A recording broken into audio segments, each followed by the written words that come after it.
Well, hello everybody, and welcome to the 248th edition of the Boxing Asylum Nuthouse podcast. I'm your host, Steve Wellings, and joining me this evening we have Dave the Hater Lowback, Andy Patterson, Gabe Lewis, Ozzy Smith, and Rob Kelly. Plenty of boxing over the weekend, which seems to be a running theme at the moment. There's a lot coming up next week as well. We will be previewing the big Anthony Joshua-Carlos Takam fight later in the show, so stay along for that one if you're interested.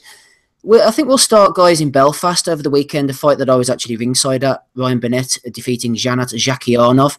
Bennett had the IBF bantamweight title. He's now added the WBA Super title to his trophy cabinet. Scores of, what are the scores? 118, 110, 116, 112, and 119, 109, all in Bennett's favour. I scored it 116, 112 myself.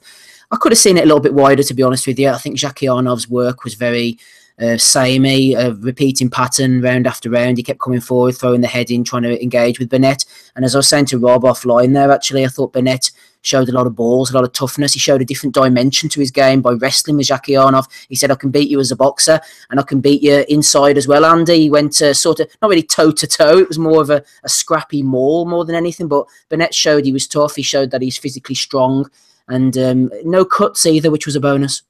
A big bonus. I did think though it was the type of fight that might have taken a wee bit out of him, especially as his career goes on. I can see after this fight, actually, I mean, there's no surprise that like Eddie Hearn's calling out like some of the what do you call him? Butler, for example, McDonald. Yeah. You know, easier fights than that. I mean, okay, he's got the 2 belts. You know, fair play to the guy. I mean, he did put up a lot of pressure there last night. He was really on top of Burnett, who at times he was showing good skills, but at the same time as he was kind of like falling into kind of jab and grab and stuff. I thought when he threw a left, was it what round was it? The 4th or the 5th when he threw the left hook, and it looked like I thought he kind of really pulled a muscle. But Steve, you said it's something to do with a nerve or something like that, and then it started to kind of affect his jaw or something. Yeah, we weren't sure afterwards, Andy. Bennett cut his interviews short to go to hospital. He felt some kind of pressure in his upper jaw around the ear area, maybe a burst eardrum, but obviously with the history and everything, the brain scans and stuff, they were concerned. And Adam Booth actually had him stretchered out, conscious, out of the arena, and then he went to hospital, but he was discharged soon after, so that seems to be okay. But a few of the guys, like you said, Andy, were thinking that it stemmed from that incident where he seemed to pull something. He seemed to kind of like throw the left hook, and it looked like, I don't know if Zakhianov was trying to come back with a left hand of his own. It kind of like caught his head and kind of maybe stretched it over it. I'm not too sure, but it did look like he was, especially when he drew back, he was kind of like dabbing at it, and you could see him trying to move the jaw a bit and stuff. But it was a tough fight for him. I did think the scorecards were a bit wide. I thought it was just slightly closer than that. But at times he did show his ability, and I did think if Zakhianov could just maybe have found a wee bit extra gear, I suppose, a wee bit more success. I think Ricky Hatton kind of called it as well, as the scorecards were a bit too generous to Ryan Burnett. And just looking at next, Andy, I noticed Eddie was mentioning a few names. He mentioned Jamie McDonald's name 2 or 3 times, so I was starting to look at a pattern there. He maybe wants to unify the WBA titles, which is a bit bizarre. Get it off the list, I suppose. Depends what WBA do, but I think McDonald's going to get past the lease, so that's not going to happen anytime soon. Depends how long we're going to have Burnett out the ring for. I would imagine next April, I suppose, if this fight's going to happen. I don't know what Butler's been doing recently. I kind of forget at the minute, but I said it last night. Even though he's got the 2 titles, the acid test fights from which Eddie I don't think he's going to make. Even at this point, I think Yamanaka's still a tough fight for him. Even at this point, I still think that Yamanaka's got maybe enough power in him just to kind of make it interesting. Neri, I think his drug tests came back, the B samples came back that it's positive, so don't know what's going to happen there. He's obviously like a top 2 in the division, and the third name that escapes me at the minute, what's his name? Rashi Warren? Tete. No, Tete, that's the one. That obviously promotional wise, that's going to be my nightmare to make. It shouldn't be, but I can see it happening. So that's the kind of 3 fights I want to see Burnett in next. If he scans and that, and his hospital visits going to come back, and it's clean and it's all clear and that. So that's the kind of the 3 opponents I want to see him in with McDonald and especially Butler. Butler's a super flyweight in my opinion.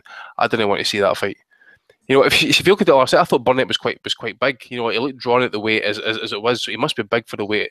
And his Butler being a super flyweight, it's pointless. Just think about how he looked against Tete. He was tiny. Yeah, I think they will make the Butler fight next, Rob, actually, and Andy's right. Burnett, while he doesn't struggle with the weight, I think that he is tight enough, and a move up to super bantamweight and picking up another title will come soon. Just looking back at the fight itself, Rob, how did you see it going? Did you think it was wide? Do you think Zakianov was keeping himself in? Hatton wasn't too happy with the judges' scorecards. Maybe 119, 109 was a little on the wide side. I think, yeah, and 180, 110 was a bit wide as well. I think probably 116, 112. You could maybe make it's probably too close to say 115, 113, but I think we had the right winner, but we're just tired of seeing such inaccurate cards. Like, there's no way he won it. It wasn't that wide, like, you know what I mean? Zakianov was in the fight, even though he was repetitive, as you said, and I think he was hoping for some cuts, putting his head in there and trying to work on that. That was the style, but it wasn't a fucking 118, 110 fight. Like, was it? And we're kind of skimming over it because the right guy won. And but it's week in, week out, we're talking about bad judging, and it has to be down to some kind of incompetence or just, just going with the home fighter. But I think to not to take too much credit away from Burnett, because he's only had like 14, 15 fights or something. I thought Haskins would give him a tougher test than he gave him. I definitely thought Zakianov was going to make it a hard fight for him, but you're right, he came through it. I think he holds his hands a little bit low sometimes. I don't like to see that with fighters. I think there's only certain fighters that can get away with holding their hands at that time, and if you get somebody that can time you, then you're going to be in trouble. But if he's going to make the Butler fight, he doesn't have to worry about power. And Eddie's not stupid. Like, if he sees this kid selling 6,000 tickets with barely any exposure on the TV, if he puts him out 3 times next year against a McDonald, a Butler, he's going to wait till he gets his golden opportunity to cash him out, isn't he? Like, so as crude as that sounds, that's probably the direction you're going to see him. But Burnett, the kid himself, very, very exciting guy. Like to see an Irish guy picking up some titles. And, in Belfast, they love their boxing, so there's some great nights ahead of them. Probably a passing of the torch maybe from Frampton to him as Frampton draws to the end of his career and Burnett takes over. But talented kid. I'd like to see him put his hands up a little bit. I really worry for fellas with that style. So, but a good performance from him. Just on the undercard, Rob, just Big Tommy McCarthy got rid of his hapless Hungarian opponent in a round. Any interest in Tommy going forward? Obviously, there is. Yeah, I mean, me and Tommy are mates, so I'm always rooting for him, sending him a message, wishing him good luck and all that. As we were talking off air, the Haskins fight, everybody expected him to beat Haskins, but Haskins showed that he was still a very capable fighter.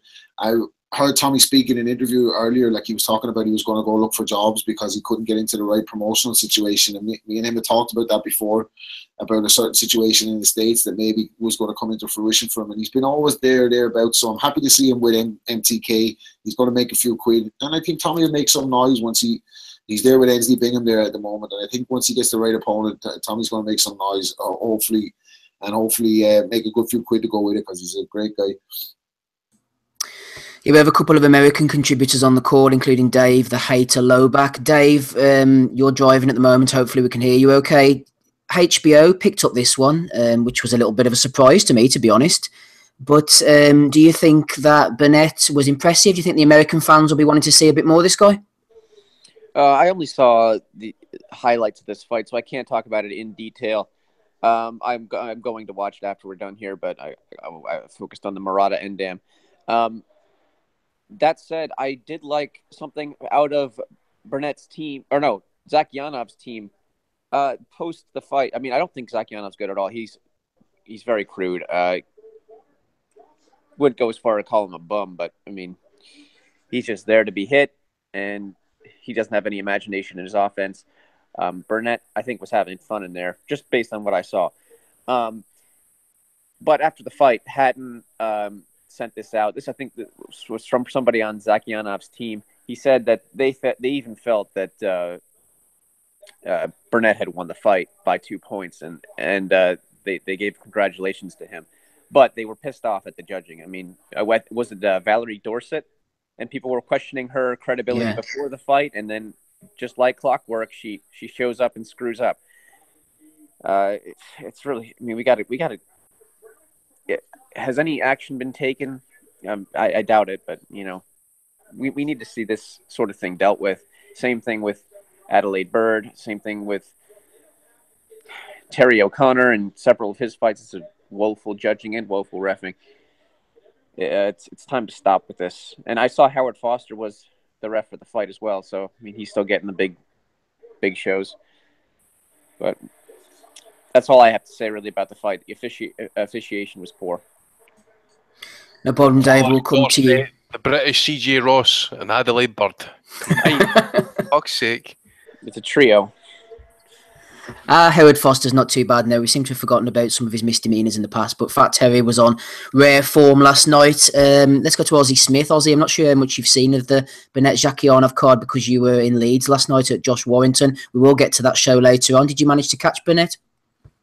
Yeah, I thought he was a fair winner. Echo all the comments about the 118, 110 scorecard. It's and 119, 109.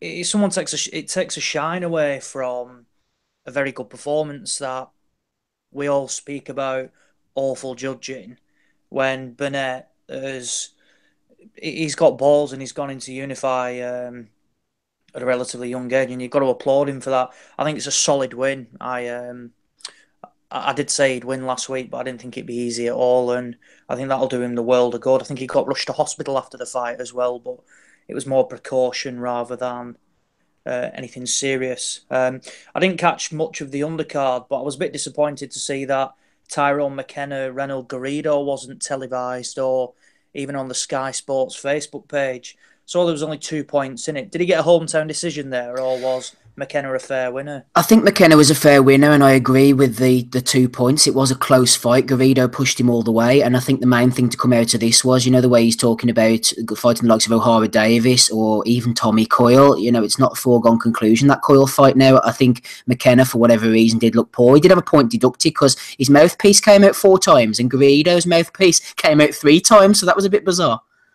Yeah, he's always good value, Garrido. I mean, it surprises me how much some of these lads struggle with him because both Jack Catterall and Robbie Davis Jr. were matched with Reynold Garrido in like the 4th and 5th fights.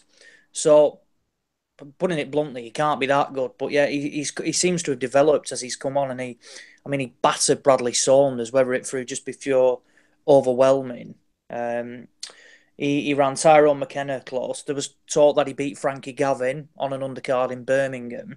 So he's running all these people close now. James Tennyson's always in good fights. That was good. I saw the highlights where he stopped Darren Traynor as well. It'd be interesting to see what Eddie does with him, whether he tries to pick him up or just continues to put him on these undercards for Ryan Bennett. But well, afterwards, Ozzy, sorry to interrupt you, was saying that he's now in prime position for a British or Commonwealth title shot, but he's actually number 5 now through these fringe things with the WBA. So bizarrely, the press were actually laughing, even though James is a nice kid. Eddie said he could realistically get pulled in by somebody, and as an easy defence, he could get a world title shot. But the thing is, I was talking about the vacant title last night, and thank God that Maikado won it. I was like, oh, Eddie, you just shot your bolt too soon. George Jupp, do you remember when he went to Mexico when because he was like, I remember that. Was it Berchelt he fought? Aye. Berchelt, I'm sure it was. Aye. Yeah, it was. Yeah. I mean, he got absolutely battered, but that would be the same for Tennyson now. It's not their fault, but it just highlights what bullshit these fringe belts are, because they give false rankings. It's a case of you'll pay a sanctioning fee, and then no disrespect to James Tennyson, but he's not a number 5 super featherweight in the world. He got absolutely splattered. No. He needs to go and learn his trade, because last time I saw Tennyson before that, he was stopped by Ryan Walsh. I know that was a weight down, and he got stopped off a Latvian monoblocker, mate, about I think it was about 10 fights. It was Pavel Senkov's, and it was on the Frampton Parody undercard. I was there, yeah. 2 rounds. All right, yeah, I've just seen that now. So, bloody hell, he was a 2-64, that guy as well. Jesus Christ. So, 3-64 now. 3-64. Yeah, 3-64. We can't take that a win away from him. Sorry, mate. See, I was just going to mention, I thought Traynor actually wobbled him a wee bit where I left too. I know he'd actually dropped Traynor, but he did. He dropped Traynor, and then he went to finish him like wild, and Traynor did hurt him with the left hook. Yeah. The thing is, though, it was for the 3 rounds, it was pretty decent. I mean, I don't know why we seem surprised by it, because it was a good, honest trade fight. Forget the WBA belt. I would have happily seen this as an eliminator for a British title, because it would have meant more, and it would have been more realistic. But these trade fights continue to throw up obviously better scraps rather than bringing over these foreign guys that just come to survive and they learn nothing. Tennyson would have learned more from boxing trainer than going in with some other guy. So it'd be interesting to see. I know he said that Martin Ward's going to vacate the belts now, so maybe Hearn will manoeuvre Tennyson into a shot at either the Commonwealth or the British. He was also talking about final eliminators for WBA title last night. You know, Eddie loves an eliminator compared to the British title, you know, so. Well, he can snore off Hearn if he's talking about final eliminators for James Tennyson. No disrespect. He did mention eliminators last night. I'm sure he did actually in the Oh, he did, yeah. Aye. He did. Gabe, just looking at the bantamweight division from a wider perspective, we were interviewing Eddie after the fight, and I didn't actually catch up on this till this morning when I was transcribing my notes. Eddie said that Bennett is now the #1 bantamweight in the world because he's the unified champion. Wouldn't disagree with that. He's taken over from McDonald, who was the #1 in the division. I didn't hear this at the time. But yeah, Andy, you're thinking like Yamanaka, like was it 14, 13 defences in a row or something? Well, Dave will know. Gabe's a big fan of McDonald and stuff like it. But come on. I mean, okay, McDonald's got some decent wins on his resume at bantamweight, but at the same time, I would say depends which. Neri is, you don't have to kind of disregard what he's done. Yamanaka might still be kind of lingering about, but you got Tete, for example. Okay, he's no #1. It really needs to get the kind of like the title list to get the unifications together to prove who's the actual #1 in that division. Well, the IBF Gabe might actually push forward Emmanuel Rodriguez now, who could become mandatory. But just looking at the champions in general, Gabe, we've got Yamanaka, we've got McDonald, we've got Burnett, who holds 2 of the titles. We've got Tete. Who do you think is the cream of the crop out of that quartet? Gabe? Sorry, I was muted there for a second. Yeah. Come on, Dave, cough up that pubic hair you've got in your mouth after doing the misses, eh? Easy. I know she was. Excuse me. I guess I'd have to go with. Yeah, I just don't think Burnett's the guy. I mean, I really feel like McDonald is right there alongside Titi. There. I mean, I just don't think he is. Andy said I'm a pretty big McDonald fan, which is true. I mean, it's wide open though. I think there's a lot of room for somebody to step in and really take over. If Yamanaka is done, then I think the person that I think is the best, the person that I see the most potential to take over the whole division is McDonald. I mean, the WBA needs to get rid of all this bullshit, regular and super and all that other nonsense, and just get one title holder in that division. And I think McDonald beats Burnett easy. I'm just going to put that out there. I don't agree with that. I think Burnett beats McDonald. Easy, yeah. You think so? I do, this will be it. But I think McDonald can beat every one of them. I mean, I really like the guy. Didn't he lose his last fight? Well, he should have lost his last fight. Yeah, he's rematching him in the beginning of November. Yeah, but I mean, that's just what I see whenever I look at it. I don't really think there's any one of them that stands out to me, head and shoulders above the rest of them. I mean, they're all fairly, in my mind, competitive in different ways with different fighters. I mean, if you look at some matchups, you'll have one fighter wins that one, but the triangle theory doesn't work in that division, I don't feel like. So the issue is you've got Yamanaka, who's been knocked off the top, Neri with a failed drugs test, B sample testing positive. So basically, as you say, the division's wide open, and unless we get more unifications or get maybe the top, well, especially the 3 or 4 titleists to fucking fight together. I mean, you want to see anybody fighting Narvaez, for example? No, I don't want to see that. Payano's been outed, so we don't know much about the rest. Shingo Wakes have been running about the doors and that as well. So yeah, we're needing some of the kind of like titleists to kind of step up now and really just try and do what kind of Crawford done up at 140, is to fight all the titleists and try and get a undisputed champ. I think Bennett's going to end up fighting Butler next. I do, and I'll take I'll take it back about Bennett McDonald. I think Bennett will beat McDonald, but not easy. I don't think it'll be an easy fight for either of them. But I do fancy Burnett. Have you said everything, Gabe? Yeah, I think that's all I've got for that one. No problem. We'll come back to you shortly for the GASSIEV-Wlodarczyk fight. In the meantime, we'll get Adam Smido-Smith on the call. He's joining us. Adam, it's always good to have you. Burnett against Jakianov. You had Jakianov winning, didn't you? Well, I had him winning this time last week. I didn't have him winning last night. I didn't think it was the most entertaining fight going. It was a war of attrition, one for the purists, was it really? There was some full-on arm bars going on in the first 6 or 7 rounds. I saw the picture of the scorecard at the halfway point, the official. I think they had Zakionov losing 5 of the first 6 rounds, which I thought was unfair. But what I don't think was unfair was that that Burnett took most of the final 6 rounds, maybe 4 or 5 of the last 6 rounds. I thought when he started increasing the distance, when Zakionov started slowing, Burnett was able to show his skills off more. But Zakionov is what he is, really. You know, just we'll keep ramming forward and getting in your face and making you work on the inside. I think there's some good body work from Burnett at times. And at the end of the fight, I just thought, as you do, Steve, that he would beat McDonald. To be fair, I went in as not a doubter of Burnett, but I was yet to be fully converted. You know, I thought he should have dealt with Haskins better than he did, and that was why I was picking Zakionov this time last week. But hats off to him. I thought it was a good performance under the circumstances. At one stage, as Andy said, I thought he'd hurt his shoulder or maybe popped his shoulder or something like that. But a couple of seconds of concern, and then that was gone.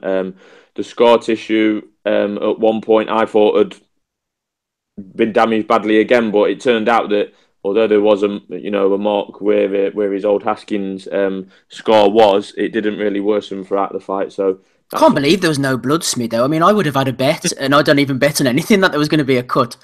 Yeah, that's maybe something to keep an eye on. You know, I think it was around the 4th or 5th round, and I tweeted, you know, Burnett's scar tissue's gone here, but in fact it hadn't. As you know, as that developed, it didn't really get any worse. But maybe something to keep an eye on in the future. But I mean, if his scar tissue is going to survive last night, it's probably going to survive most other fights. To be fair, given Zakionov's style, I quite like. I don't know whether you was aware, Steve, but at one point, Adam Booth was encouraging Burnett to go for the kill. He said something about, you said you could stop him, you know, go and do it, kind of thing. And apparently, he dropped him in sparring a couple of times. Yeah, I'm not surprised. So, but yeah, all in all, that's the most impressed I've been with Burnett. Fair play to him. Adam's impressed. Right, we shall move on, guys. We're not worried too much about the undercard. There was a few decent fights, but we're not getting bogged down in that right now. Let's go over to New Jersey. Murat Gassiev knocking out Krzysztof Wlodarczyk in the 3rd round. This was the IBF World Cruiserweight title. Obviously, it was the World Boxing Super Series, the final quarterfinal of the Cruiserweight section. Gassiev 24-0, Andy. Wlodarczyk, as we said last week, had seen better days. That little combination that Gassiev finished him off with, left uppercut followed by a left hook to the body. It was a really beautiful finish. Enjoyed that. I was savage, mate. I was like, ooh, because it just seemed me seeing Diablo just go to the floor like that. You literally could see his ghost just come out his body and just kind of linger off at you. You just what was that noise again? What was that noise? Oh! It sounded like Gabe a few minutes ago. Oh, aye. That was Gabe in the glory hole. But no, it was. I love a body shot knockout. I mean, I was going to go and try and compile a list earlier, but I got kind of tied up with other stuff in that way. You know, good body shot, great body shot knockouts. That's going to be in there. Like a left uppercut, just kind of sink it right in the ribs, and that he got everything in behind it. There's not really much else you can say about the fight. Actually, I mean, I thought Wlodarczyk was quite. I don't know if his game plan was to become quite passive and take the fight into the kind of later half, but. See, looking at it, I mean, GASSIEV looked massive compared to Diablo there last night, and you know, even though he's been an experienced champ, he just looked like he was, you know, he wasn't even at the races. A couple of wee kind of like flashy combos and that, maybe 1 or 2 of them, but he had absolutely nothing. I just think the jab for GASSIEV was actually rapid, and when he stepped in for the kill, you know, it was equally brutal. And just to see his ghost flinger about there like that was absolutely savage. And I tell you what. I really do hope that Gassiev-Dortico fight is actually somewhere in Europe. Actually, it's going to be held in Europe. But I'm begging it to be in Europe. I want to go to that fight. I think it'd just be violence written all over it. Yeah, violence written all over it. Rob, 25-0, 18 knockouts. He's 6'3.5", according to BoxRec. GASSIEV. He's even had the back waxed as well. He's not as hairy. He's really starting to look the part, this big lad. Yeah, man. I tell you, just while we're on body shot knockouts, a few quick ones. B-Hop against De La Hoya. Roy Jones crippled, what's his name? What was the Roy Jones one where he absolutely obliterated the guy and vaporized him with the left hook to the body? Harden. Virgil Hill. And Golovkin v. Macklin. There's three quick ones. But yeah, I mean, it just makes this next fight more exciting, doesn't it? Like when the two of them square off. I think Dorticos has a chance if he can catch him early. But GASSIEV, like with the brutal body shots, you gotta love him. Like, you know what I mean? You gotta love the way the Cruiserweight it panned out nearly even better than we thought it would at the start. Like, so yeah, I'm really excited about that fight. Like, it's a real pick 'em. Like, I think I give GASSIEV the edge. I give GASSIEV the edge. Joe Gallagher's outside. I say, yeah. I mean, I give GASSIEV the edge slightly. But I think it's a really good fight. Like, I'm looking forward to that. Also, this fight. Yes, couple of body shots. To add to that list, a couple of Ricky Hatton ones against Jose Luis Castillo, and then the one against Freddie Pendleton. You can't beat a guy rolling around the canvas. That was a good body shot and finish. Right, who else have we got? Hey to Dave Lowback. GASSIEV against Vladarchik, third round body shot knockout. He's only 24, GASSIEV. I think he's been to the Luis Ortiz website of birth certificates. It was all about the finish for this fight and the stare down following up, because these two guys have now had tremendous, brutal finishes over their respective opponents. Both opponents who were kind of clearly not on their level. And now they're going in together. It's going to be tremendous. I can't wait for the semifinals. I think both semifinals are interesting in their own way. I mean, Bradis versus Usyk is interesting more on a tactical standpoint, but Dorticos versus GASSIEV is interesting from just a brutality standpoint, and that's going to be phenomenal to watch. Can't wait. It's good, Dave, to see GASSIEV getting a little win and a payday under his belt before my man Dorticos finishes his series. I'll probably be rooting for Dorticos in this. I think he is the better boxer. But actually, you know, we said GASSIEV is a huge dude. In the stare down, Dorticos actually looked bigger, at least taller. So I don't know if he was wearing different, like, high heels or something, but he was massive. Yeah, and he did, didn't he? We know GASSIEV's a huge guy. GASSIEV was big next to Lebedev, and Lebedev's a pretty huge dude too. Ozzy, I was just thinking about the World Boxing Super Series as a whole, actually. A few guys have been saying, obviously, what divisions. We've had questions come in about what divisions could we have the Super Series in the future, maybe featherweight, maybe welterweight. But the reason why I think Cruiserweight is so good is because it's a division where the guys aren't going to get the exposure and the paydays unless they enter a tournament like this. The problem is with featherweight, maybe going off on a bit of a tangent here, but you've got guys like Leo Santa Cruz. Why would he want to enter a World Boxing Super Series tournament when he's getting £750,000 to fight Chris Avalos? Why would Sean Porter or Danny Garcia, any of these guys, enter a tournament like that? It's because the Cruiserweights needed a tournament, as in, like, look at the super middleweights, for example, Ozzy. The fact that you haven't got Benavidez, you haven't got De Gale, you haven't got, who's the other one, Ramirez, because they don't need to enter it. You've got sort of second-rate guys in that tournament. You see what I'm getting at? Yeah, and I think that's a real shame, but at the same time, the Cruiserweight one's superb, and I still think the super middleweight one is worth it because it's provided us with Groves against Eubank. Now, realistically, outside of the tournament, would that have ever happened? Probably not, unless it was mandated or something like that. And the final as well, we're going to potentially see, should Callum Smith come through Bramer or Brandt, the winner of Groves and Eubank. Again, would we realistically see that again? Probably not. So as much as the super middleweight one has necessarily put in the world champions, I still think it's produced some very good fights. And I completely agree on the Cruiserweight one. It's a shame that they don't get the publicity or the exposure, particularly over here and elsewhere. So this tournament has been ideal for it. And I agree. It's a shame that these huge paydays for people like Santa Cruz against people like Chris Avalos, who just shouldn't be anywhere near him.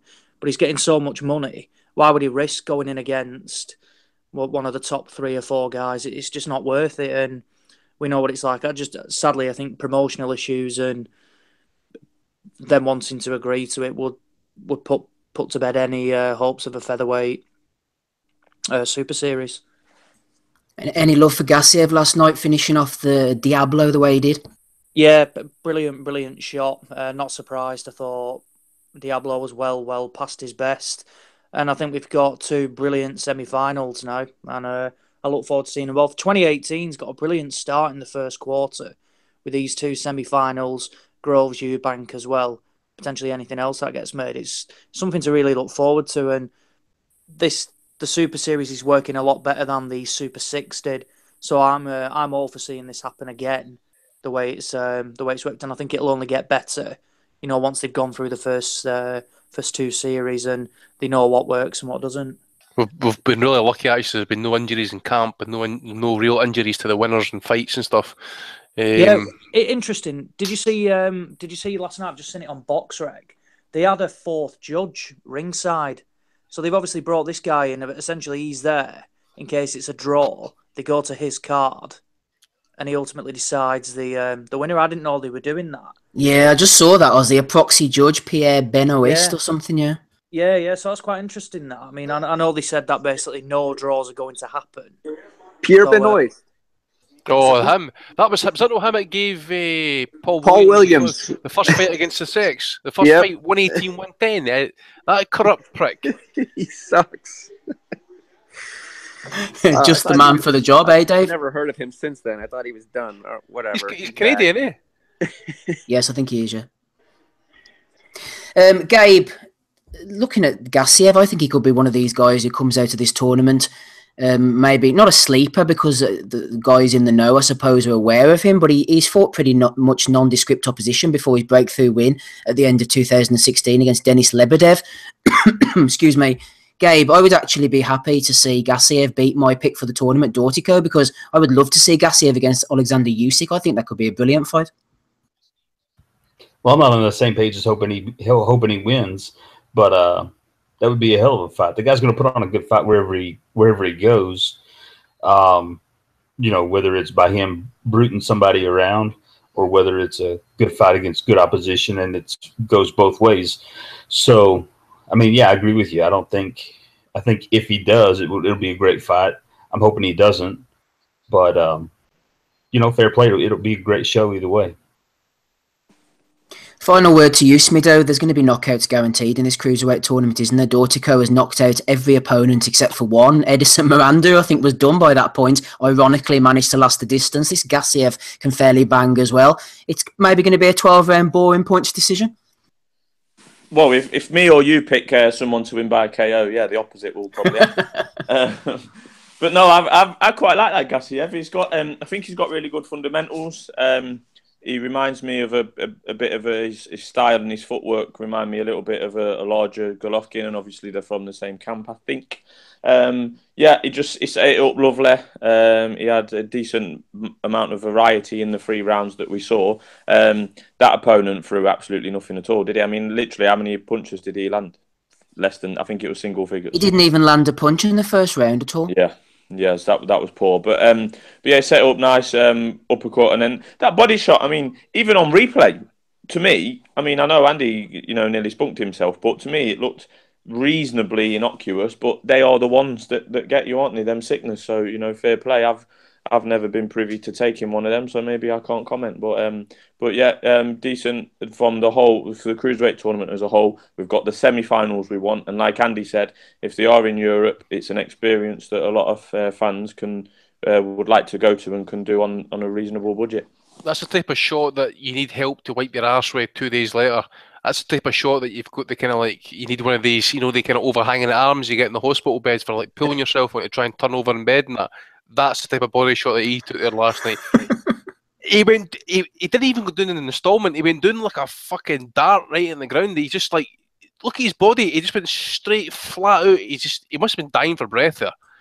Do you know what made it worse, though, Andy? Do you know what made it worse? I think it was the fact that GASSIEV had already caught him with a really hard uppercut. It was like, bang! Oh, shit, that uppercut really hurt. Oh, fucking hell, you know what I mean? I thought he was like that during the entire 3 rounds of the fight last year. He was just, he felt the power really early on. I think that's the reason. Okay, he's one of the old guard, okay? He's the last of the old guard, really, that's been kind of handled in this tournament, but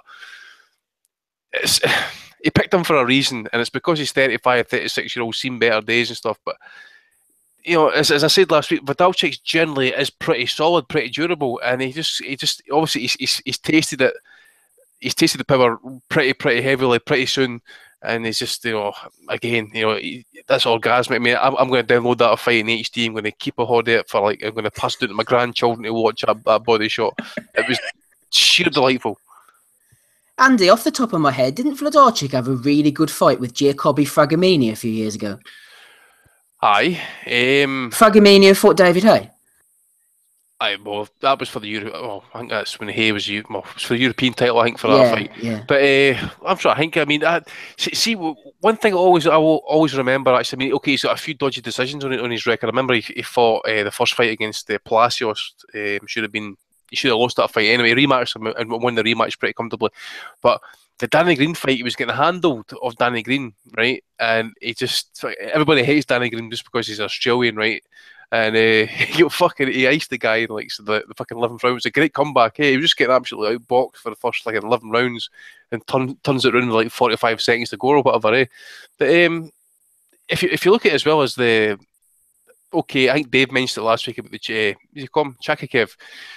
He's probably been outed now, but at that time he was still kind of feared. He was still, I think he was undefeated at the time. He dropped Vidalchik pretty early in the fight, and he got himself back up into the fight and stopped the guy in the 80th round. I think he might even dropped him 3 times the last 3 rounds or whatever. So he's proven that he was a tough competitor, and he was a top 10 legit cruiserweight. He got old. And GASSIEV took advantage of it, but it was just, it doesn't matter what age you are, man. You take a body shot like that, you're going down. I really believe anybody, especially Usyk, if he would take that shot, he'd probably went down off that as well. Okay, a couple of points before we move on to the Josh Warrington card. A shout out to commentator Ray Flores. He's not everybody's cup of tea, but I really like the guy. I said before, I met him in Las Vegas, and you see last night, he was announcing the fights, the undercard fights in the ring. He then went ringside to commentate on the main event alongside BJ Flores. He then got back into the ring at the end and did the interviews with the fighters that could be heard over the microphone in the crowd. Then Dortico got in the ring, only speaks Spanish, no problem for Ray, just switches to Spanish, interviews Dortico, and then relays it in English back to the crowd. Talk about multi-talented. Shout out to Ray Flores. I like this guy. Also, on Thursday night, a fight that passed us by last week, for good reason maybe, Gabe Rosado against Glenn Tapia, who is shot to shit more. It's obviously Tapia, got knocked out in the 6th round by Rosado. I really would like to see Glenn Tapia retire now, Andy. I remember he's beating against James Kirkland. He's not going to be in a good place in 10 years' time. No, quite right. I mean, he had a really bad swelling just right up about the left corner of his head, actually. It was, in the end, it was a pretty kind of brutal stoppage. Even at this point, Rosado was never really great, but he was, durable enough, pretty solid, I suppose. But as you say, Kirkland really cracked that, Tapia a few fights back. And the one for last week, we need to see retire. Who's the other one? He was fighting last week. Oh, God. Avalos. Yes, Avalos, yes. They two need to retire. I mean, any promoter using they two fighters nowadays needs to be jailed or investigated. No good can come of it. They prove nothing. Even for a young, decent prospect coming up, that they're not even a name fighter. They're just basically someone who's been in the ring with some decent names and stuff like that in the past and got absolutely obliterated. No need for these guys to be fighting anymore. They're going to get seriously hurt and they need to retire. Well said, Andy. Let's go over to Leeds now for our next extravaganza. Ozzie Smith, will come to you first. You were at ringside. Josh Warrington, the KO King, as I'm now going to be calling him, knocking out Dennis Ceylon in the 10th round. Didn't actually see that one coming, to be honest. It was pretty routine stuff for Warrington. The crowd seemed like they were getting a bit bored. And then he pulled a stoppage from nowhere. Also on the undercard, Leon Woodstock defeated Craig Poxton over the distance. Zelfa Barrett got a 4th round win. Darren Tetley, friend of the pod, knocked out Terry Needham in the second round, and Tyrone Nurse lost his British title to Jack Catterall. Tell me about the main event. First of all, Ozzy, Warrington pretty much going through the motions, and then Ceylon sort of folded after a bit of pressure. To an extent, yeah. To be honest, I actually thought Josh boxed pretty well. It's the best I've seen him. He looks sharp, and I think he hurt Ceylon quite early on, and then went looking for it, and he was trying to power punch, and that's not Josh Warrington at all. But when he let it forward, he genuinely hurt him, and I think Ceylon wasn't. It's a strange one. It looked like he just gave up basically and bottled it towards the end. He didn't really fancy it. I know when he walked into the ring, he was having like lighters and coins thrown at him from the guys in the stand. It just pisses me off, that, because fair play to them, they do create a decent atmosphere and they're loud, but then you get pillocks like that just throwing like missiles and things like that. Imagine one of them had hit him and he got cut. Yeah, it's quite possible, when it's a lighter or a coin, and then your main event's gone because of some pissed up bloke in the crowd. But no, I think Ceylon's European level, Warrington's European level.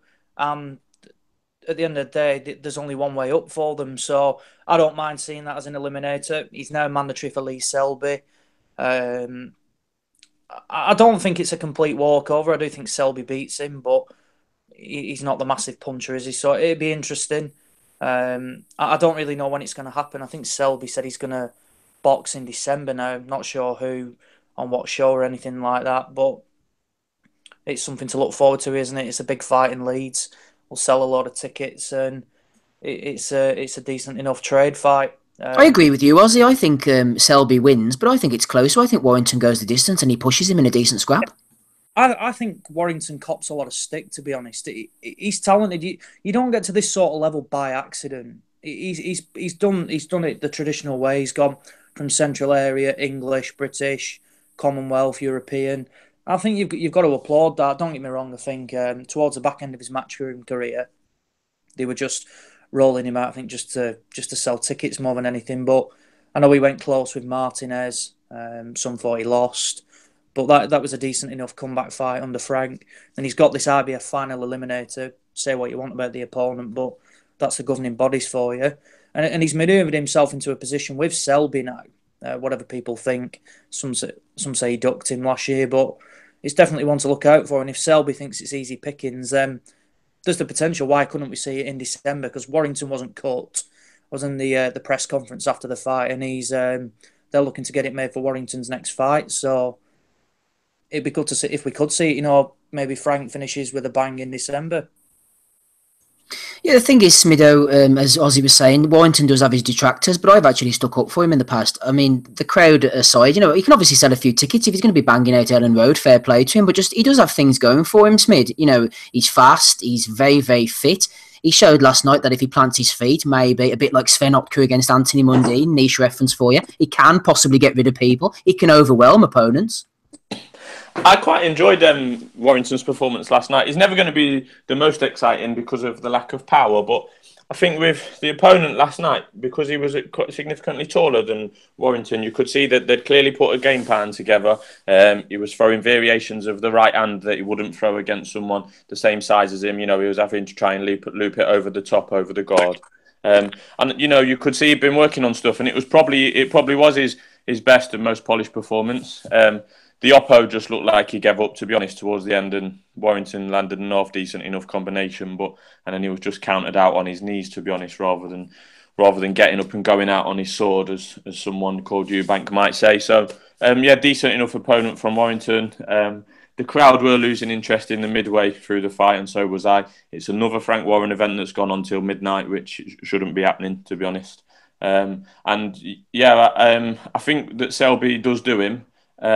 And I think he does him a little bit more convincingly than what you're thinking, Steve. But yeah, why can't we see that in December? Warrington was quite animated after the fight, immediately after down the camera and during the interview that he's in the right place now to move on. So hopefully they maybe get that on in December. I think Selby's one of them really.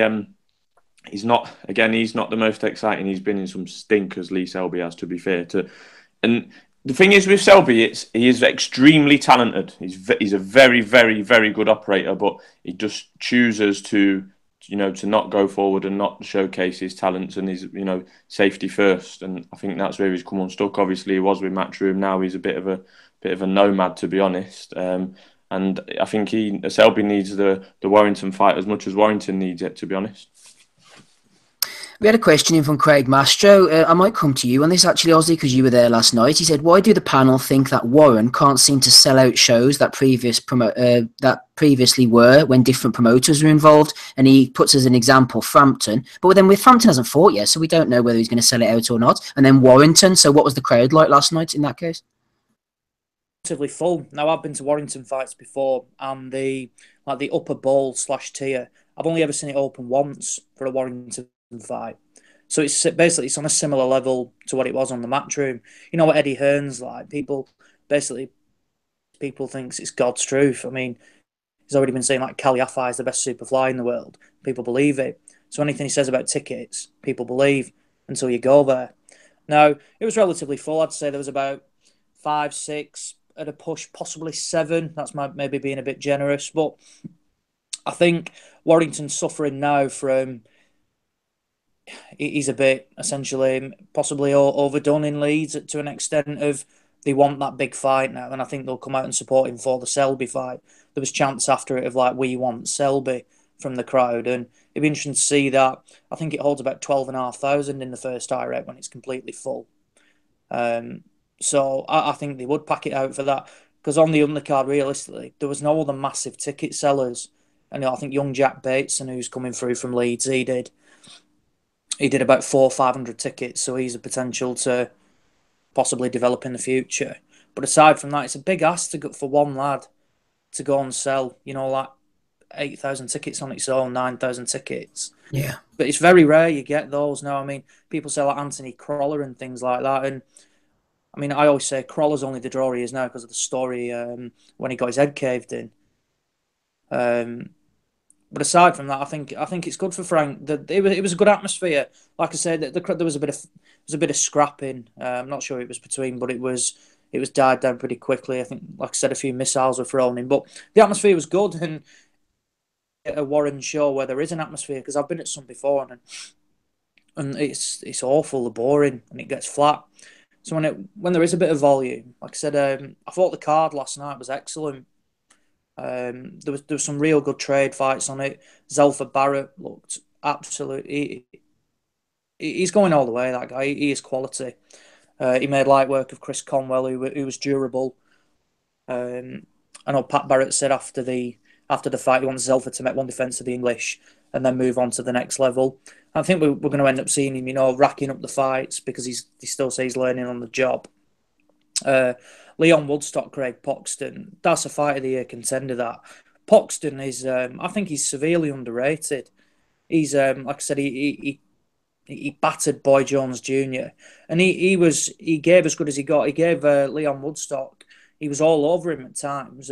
Woodstock's just cue to work showed, and he was a worthy winner. Like I said, I was there for Jack Catterall, and it wasn't the best of fights, but it wasn't the worst. It was close. Where do you stand on Catterall, Ozzy?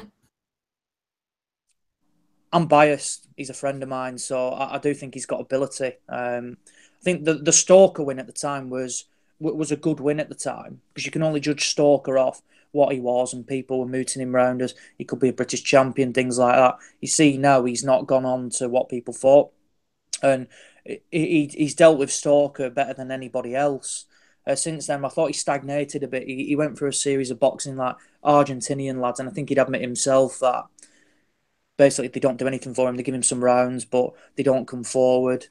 But Tyrone Mercy's no mug, and he can box, and Jack managed to get it into a pace where it wasn't quick, and he got up close and he smothered Tyrone's work.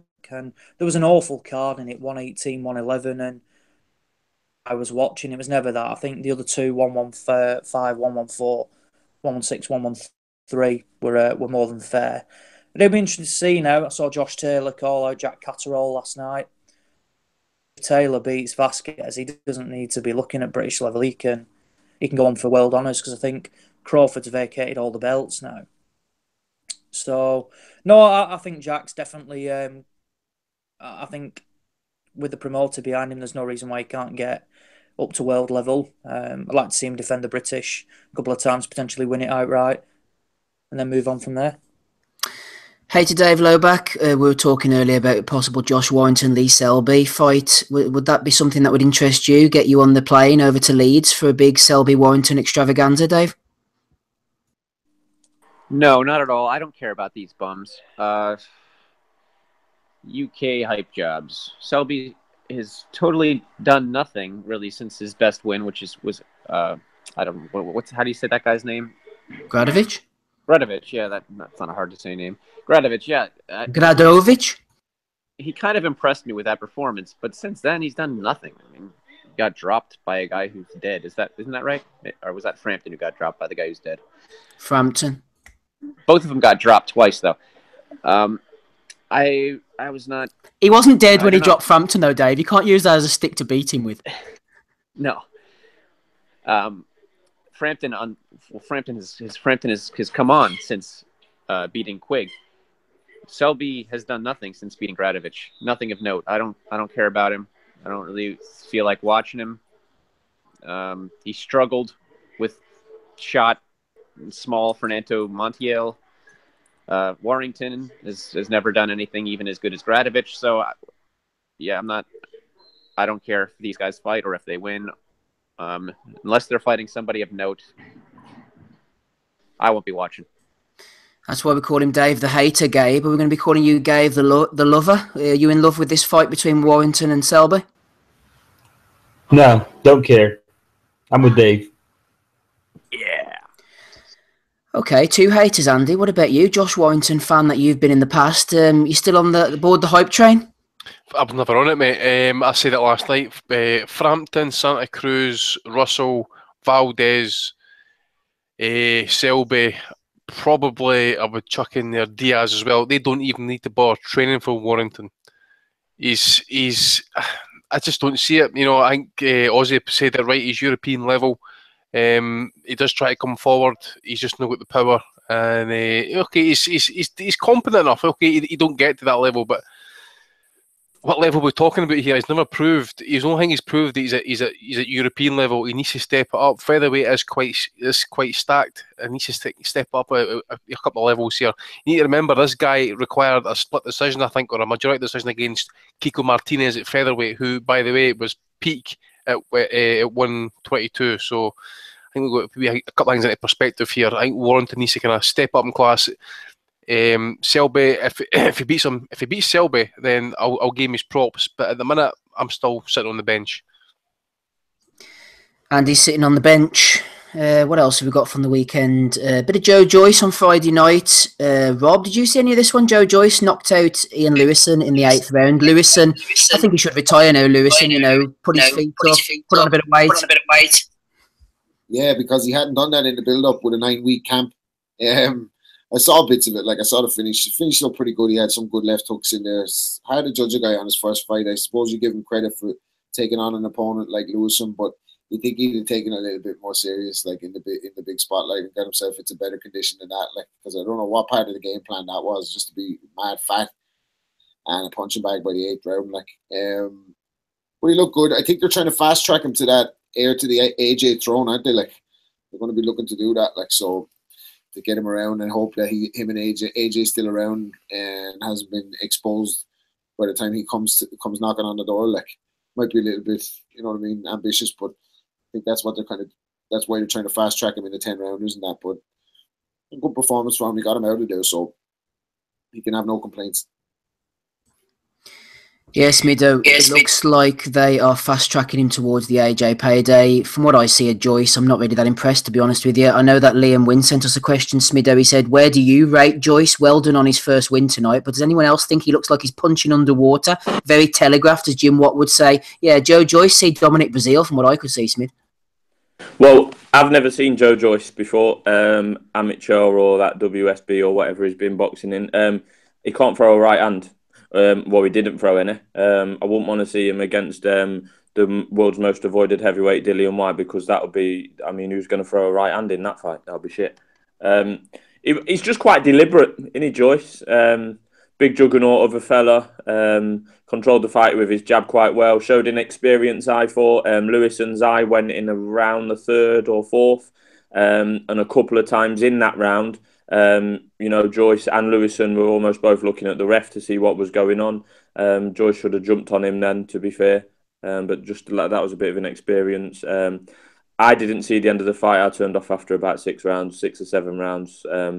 Lewison was just, I think he rolled his ankle, his eye was gone, his belly was rolling around everywhere. The corner should have pulled him out, to be fair. Did the corner pull him out in the end? Kyle came in. Yeah, I think he got a broken nose as well, actually. Yeah, he was battered. He was battered, but I think Joyce controlled it quite well. It was telegraphing punches, and like I say, he didn't throw any right hands. Controlled everything with his left, with his jab, and then brought the left hook into play. He was doing some Roy Jones like 6 or 7 left hooks on the spin at one point when Lewison was backed up in the corner. I think he should have backed up Lewison more. Obviously, he's not the most mobile of athletes in the world. I think he should have controlled. Joyce should have controlled it better with his footwork. And back Lewison up into the corner more often. I think it's going to be quite fun with Joyce. They're obviously not hanging about, which is good. He's not the youngest, even by heavyweight standards. So I think we're going to get some entertaining fights with Joyce because he's there to be tagged, and he might do a little bit of tagging himself with that ramrod jab that he's got. Yeah, Ozzy does have things going for him. He seems to have a high work rate, not the greatest of power, but he's always on the move, trying to wear guys down. They're looking to maybe put him in with Dave Allen soon. I wouldn't be averse to that. Then maybe stick him in with Cornish or something and look towards Sexton within 4 or 5 fights. What about that for a plan? I think it's good. I was very vocal last week applauding Joyce for taking the Lewison fight. I made a comment after, during the fight as well, that Lewison's just a waste of space. Yeah, he had a 12-week camp for this, and I think he came in worse shape than the Dillian Whyte fight. It's just a fat slob. Yeah. Had he actually lost weight, I actually think he could have caused Joyce problems because he's not the worst boxer and he does have ability. He just can't put the cakes down and he just shovels food down his mouth. And he's just a slob. And I think all the cameras got a good view of his backside as well because his shorts kept falling down and his everything else. He was just an embarrassment, Ian Lewison. And do you think the camera puts on 5 stone? Definitely not. I think definitely not. It was frustrating because I don't take anything away from Joyce. You can only beat what's in front of you, and he's durable enough, Lewison, and he battered him. To be honest, I think I saw a post after it. He fractured his ankle, he broke his nose, and broke his jaw as well. So it was I guess it wasn't really worth the payday for him of sort, but yeah, I think you're right in saying that the Joyce is next out on the Bellew Hay undercard, and they're eyeing up either the winner of Dave Allen, Lenroy Thomas, subject to that going ahead, or Sam Sexton. They've put an offer into him as well, so it'd be interesting to see what happens. I've no interest in him seeing box Gary Cornish. He's garbage as well. It'd be light work for Joe Joyce. But yeah, he's got a lot going for him. The way he goes, it looks like he can box 24 rounds. His work rate's unbelievable. I just think he needs to look at planting his feet more because when he did, he hurt Lewison. And he obviously does have a bit of power. But at the same time, he's very light on his feet at times. I think just showing like he's been in the amateurs for a very long time. But they're going to move quick with him, and I think it's a journey that's going to be exciting. He's a big bloke, so I think we should get behind him. He's not being like a match like lads like Anthony Fowler who are just in with these Hungarian plumbers. So yeah, fair play to Joe Joyce, and I look forward to his next fight. Yeah, well said, Ozzy. I think that's a sentiment we can all get behind, Andy. A couple of things for Lewison. Like Ozzy said, he has decent skills, so the fact that he comes in like a big fat frigging hippo every fight is really frustrating, because if he came in shape and he had the camp like the guys are saying, then he should have been able to give a better account of himself. Also, secondly, I was quite interested in Lewison early on in his career, and then he had a Twitter spat with a fan regarding a fight between Lewison and Audley Harrison, and he said a couple of pretty nasty things to the guy. So nasty, in fact, that Steve Goodwin, fair play to him, who was Lewison's promoter at the time, jumped in and offered the guy in question a couple of tickets to his next show. So fair play to Steve Goodwin. He's a good guy. But putting that aside anyway, Andy, Lewison shouldn't be coming in that type of shape, really, should he? Well, I'm pretty certain. Excuse me. He had something like what 8 to 10 weeks notice for that fight. Whether he's just been training just to try and make weight, I don't know. But it was absolutely disgraceful.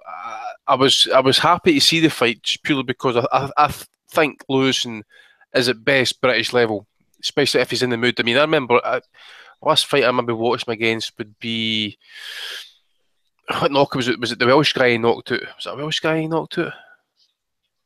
Aye, Davis. No, it wasn't him. I forget who it was that he knocked out. But anyways, who are you talking about? Lewison. I'm trying to remember who it was he knocked. This doesn't matter who he knocked out, but I kind of agree with what Smedo was saying. I did notice there were a few comments on Twitter stuff like after the fight about Joyce, and I think it's just because I've seen him fighting for the first time. He is very deliberate. He does miss a lot of shots, but you know, once he gets a steam going up, he's going to be hard to shift. Okay, he's been stopped in the amateurs at one point. I think it might have been a Moroccan guy or whatever, but he seems to have kind of changed that. I mean, do I think he's going to fucking handle like Joshua? I don't think so. Especially against the bigger guys and that, you know, at 32, that's the kind of level you expect him to kind of be starting off of. You know, he's fought guys like Usyk, for example. He fought and defeated that Cuban, multi-time Cuban national champion. So there was absolutely no point in him coming in there fighting like, say, you're kind of like Bogdanovich's and shit like that, and your typical Latvian guys and stuff. So I was really looking forward to kind of seeing that Lewison fight. Disappointing Lewis. I kind of personally got the kind of opinion he wanted to quit through that fight. And he kind of talked his, he kind of talked to kind of keep going and stuff. But in the end, it was going to go one way, and the longer it went, the better I thought Joyce would have got, because he was just kind of like really up to steam, up the pressure. I think he's quite athletic for his size, even though people might think he's ponderous and stuff. But the way you mapped it out, though, Steve, is like, who's it you mentioned there again before Sam Sexton? Who was the other fight you mentioned? I mentioned Dave Allen and then Cornish. Maybe people aren't too hot on Cornish as I am. Yeah, Dave Allen as well. I wouldn't be too kind of hot in that fight either. But I don't think that's too bad for his second fight, Andy. Though, really, I don't think they're going to get Sam Sexton fight for a British title kind of straight away anyway. So we'll wait and see. But if they're going to pull something in short notice and stuff like that, then I don't know who would they go for, but would they put them in with the kind of winner between Dave Allen and the second boy's name? Was it Thomas Lenroy Thomas? Lenroy Thomas. So that might be a decent fight, but who knows? Yeah. I think the Joe Joyce opponent you were thinking of was Dorian Darch. That's that one cleared up. Dorian Darch, that's the one. You said Di Davis, and I was like, "What? He's a featherweight." Cheers, because I'm sure if you look at the video of that. There's a great picture of Don Charles in the corner actually when Lewis lands the right hand on that guy, and you see fucking like Don Charles just kind of like putting his hand right across his body saying like finito, done. As soon as the right hand landed before the guy even hit the deck, he's like, done, finito. Yeah. What about Willie Hutchinson on the undercard, Andy? Anything about him? He was impressive enough. The opponent was pretty shit though, wasn't it? I suppose. I mean, for a breakout fight. I mean. If we're going to really shit on the card, actually, I mean, David Hay was all over it, wasn't he? But that guy's MVP, his name is. Yeah, I thought you might get to him. Fucking dog shit. Absolute dog shit. And David Hay had the cheek to put that guy in the same fucking breath as Sweet Pea Whitaker. Are you fucking kidding me? Hey, that is absolutely horrendous. But Sweet Pea Whitaker. Yes, we did. No, I tell you, the worst thing that happened out of that fight was the knockout, because it's a big, crazy lead right hook that just manages to connect on a stiff, but it's become like a viral fucking Vine video now, hasn't it? So they're going to get more steam behind this guy. We're going to have to listen to more of this. Who are they going to compare him to next? Sweet Pea Whitaker. Give me a break, I've seen that trick in MMA. He fought for Bellator. He did some pretty cool striking maneuvers with his knees. I don't see how this is going to translate well into boxing, though. Is he officially giving up on mixed martial arts and becoming a full-time boxer? He was talking about he could maybe mix between the two of them. So he's like elite level. He's like, we're talking like Anthony Fowler class here, Dave. Anthony Fowler, like elite level class, I mean, he had a really bad fight in mixed martial arts. He didn't lose it, but it was really close, and he wasn't able to do anything because he was wrestling, and he doesn't have any. He hasn't got any grappling ability. So I was wondering if maybe he just wants to switch to boxing because it's striking only. I know that obviously all the channels do it. They're there to promote their brand, promote their product. I don't blame like Sky for promoting Matchroom things and being in-house and coming up with the odd bit of bullshit. That's going to happen. That's TV for you. But Dave is really David Hay TV. And looking at his little promos before each fight, and he really was just talking complete and utter shit. It was just a branding exercise for him, basically, to keep himself in the limelight. I mean, he was pushing this MVP character, and they had Chris Eubank on the microphone, and I don't know who was the commentator. Stoppage was a fucking... Yeah, I think the stoppage was bad as well, but I don't know about the commentator, Andy. Who was the guy who was doing it with Ronald McIntosh? I never heard of him before. All I know is that he's a Yank, and that equals wank. I don't know who he was, actually. Anybody know? No. The Chris something, maybe? It doesn't matter anyway. It doesn't matter. He was awful, mate. I mean, talking about MVP power and all that sort of shit, I'll be, fuck off. No. Right, anyway, one thing for certain about an MMA guy coming to boxing. One thing's for certain and two things for sure. That is going to crumble magnificently because he's going to lead with that big right hand and someone's going to get out of the way and plant him. It's going to fall apart gloriously, so I'm looking forward to that. Did you see his legs post-fight in the interview? No, yeah. They're like fucking twigs. As a taxi driver in Liverpool told me one time, if you see a fella with skinny legs, fucking hit him. Bit of advice there, right? As Andy said earlier, Yank equals wank. I'm not sure if that transfers to the Turning Stone card. Gabe, we have Demetrius Andrade getting a unanimous decision win over Alantes Fox, and Jezreel Corrales getting knocked out by Alberto Machado. Let me just weigh in, Gabe, my 2 pence worth. I was impressed by Andrade. He has the skills. We knew that anyway. He just needs to be more active. We can't have him fighting only once a year. That's just not good enough. And this Alantes Fox, 6'5", he didn't use his height and reach advantages at middleweight at all. Didn't snap the jab. His dad was trying to get him rallied up, but it just wasn't happening. Unfortunately, Mr. Fox losing unanimous decision. Although he did knock Andrade down in the 7th round, although, Gabe, that was a bit of a dodgy knockdown, I thought. He completely missed the punch and Andrade fell over. And as for Corrales as well, getting knocked out in the 8th round, he was beating Mercado, and then all of a sudden he got caught with a left hand and sparked out. Any interest in these 2 fights, Mr. Lewis? I didn't see the Andrade fight. I did watch some of the Machado fight, and it wasn't that good. It's typical of what HBO's been putting on as of late. I've been riding them pretty hard about putting on trash, and they continue that. I just didn't have any interest in it to start with, really, but the more I watched, the less interest I had until the knockout, which, thank God, put an end to it. I'm going to say it wasn't like the worst fight I've ever seen, but, I mean, it was just, it's premium fucking boxing. Put some guys on there that know what's going on, that we want to see in high-level quality fights. And I just, that's not me trying to say both of those guys are complete and utter trash. But, I mean, if they're going to spend the money, spend it on something good. Give us something to watch. Get Andrade in there with a better opponent. Get that guy some activity. I don't know. Just wasn't really that impressed. But you'd have a hard time impressing me. Shout out to the Houston Astros for a World Series pass now. They won last night in Game 7 against the New York baseball, fuck's sake. What are you talking about, Gabe? Fuck baseball. Fuck you too, communist bastard. Yeah, thanks for that. Right, hey to Dave Loback. As for Corrales, I was quite glad that he got knocked out because Machado had a decent backstory, and Corrales always seems like a bit of a prick to me. I don't know whether he is, but he seems like a bit of a knobhead. And as for Andrade, while he's up at middleweight, I think it's criminal that he didn't fight some of the best fighters down at light middleweight. What the hell's that all about, this moving up when you had the Charlos, the Herds coming through? There could have been a lot of good fights for Andrade down there. I don't want to see him moving up. I think he had business to deal with down there. You wanted 50-50 to fight fucking Cotto, the prick. What do you think, Hater? Looks like we've lost him, Andy. What about you on those points that I raised? Sorry, oh, yeah, go ahead, Dave. Sorry, yeah. My Bluetooth just lost the sound. You were talking about Corrales and Machado, right? Yes. Gabe was disappointed. I thought that, but because Corrales, he missed weight. He was acting cocky. He thought he was so cool in there. He thinks he's so slick. He thinks he's Gamboa. In fact, it was Adam Abramowitz from Saturday Night Boxing who made that comparison originally, and I think it's accurate. He is very unorthodox, jumps in, there, and he is a bit chinny as well.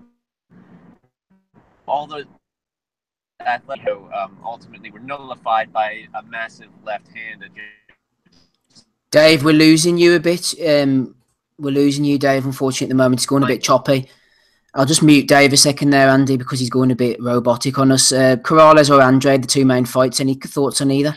I just seen the stoppage, mate, of the Machado fight. I'm really happy for it. He's actually took his opportunity, because Corrales has had 2 opportunities now on HBO. He wasn't great in the first fight that he'd actually been in.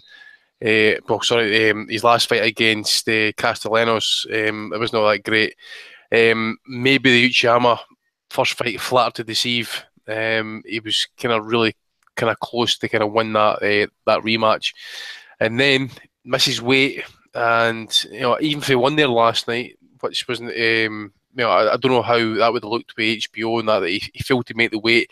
Eddie Hearn gets to pick up another vacant title, and Oscar De La Hoya is then left wondering what he's got to do with him. But in the end, Machado was basically turned it round. I think it was a right hand. I think right at the point of the chin. It might even been a left hook. I forget at the minute. So I'm in really the Corrales fight. Aye, it was a left hand. Yeah, it was a left hand.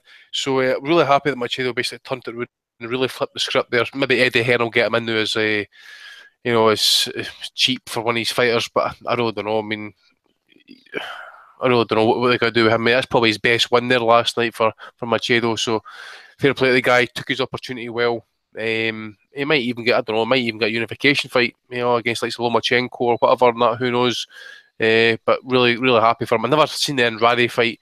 Again, this guy, he's really annoying me, because he was getting really touted after the Brian Rose fight. Then he fought an absolute bum after that. He didn't defend his world title. He spent the best part of a year, I think, he was fighting his promoter and stuff like that. And then they wanted 50-50 or demanded 50-50 to fight Cotto on HBO. I'm like, who the fuck are you to be demanding anything? Goes to Germany, of all places, and tries to pick up another world title. So again, there last night, as you say, he's up to middleweight. Who is that guy that was fighting there last night? I never heard of the guy. Never seen him. Alantez Fox. He was undefeated and he was 6'5", and was he? For a middleweight? Yeah. Shit. Fuck's sake. I'm gonna need to get a wee watching. Fucking hell. He fought like he was about 5'5" though. He was like a baby foal.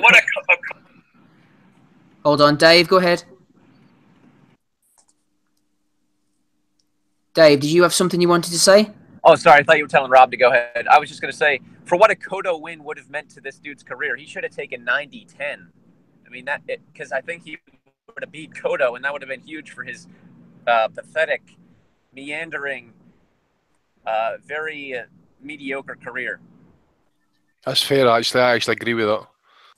And one of his, the guy who he beat, Kolkai, I think, lost to Sulieski or somebody last night in the WBSS undercard as well. That was supposed to be a good fight. I've not seen it yet, actually. It never got aired on ITV last night, so I need to try and find a copy of that. But I've seen Ryan Scather tweeting about it, and it did seem to be quite, a close, competitive, but quite maybe a really good fight to watch. So I need to try and get a copy of that somewhere. Yeah, I only saw bits and pieces. Smido, moving on quickly. I don't know if you want to say anything about Andrade or Corrales. My observation about Corrales, got the rematch win over Uchiyama, didn't look impressive. Castellanos, he didn't look impressive. He's like a reluctant star on HBO. They're trying to push him, but he keeps on letting them down every time. Steve, you gave me the big introduction, but I've not seen either of the fights, so I don't really care, to be honest. No problem, thank you. Ozzy, do you see anything of this? No. No problem. Right, let's move on to the final card. Andy, brief word from you. Diego Higa knocking out Thomas Masson in the 7th round. Ryoto Murata getting his revenge by a 7th round retirement win over Hassan and Dam. And Ken Shiro majority decision over Pedro Guevara. That was this afternoon, wasn't it? It was this afternoon, mate. I've not seen the Shiro Guevara fight yet, and I caught up with the Higa Masson fight about round 4. Higa basically really coming forward, really did put the business on the Mason.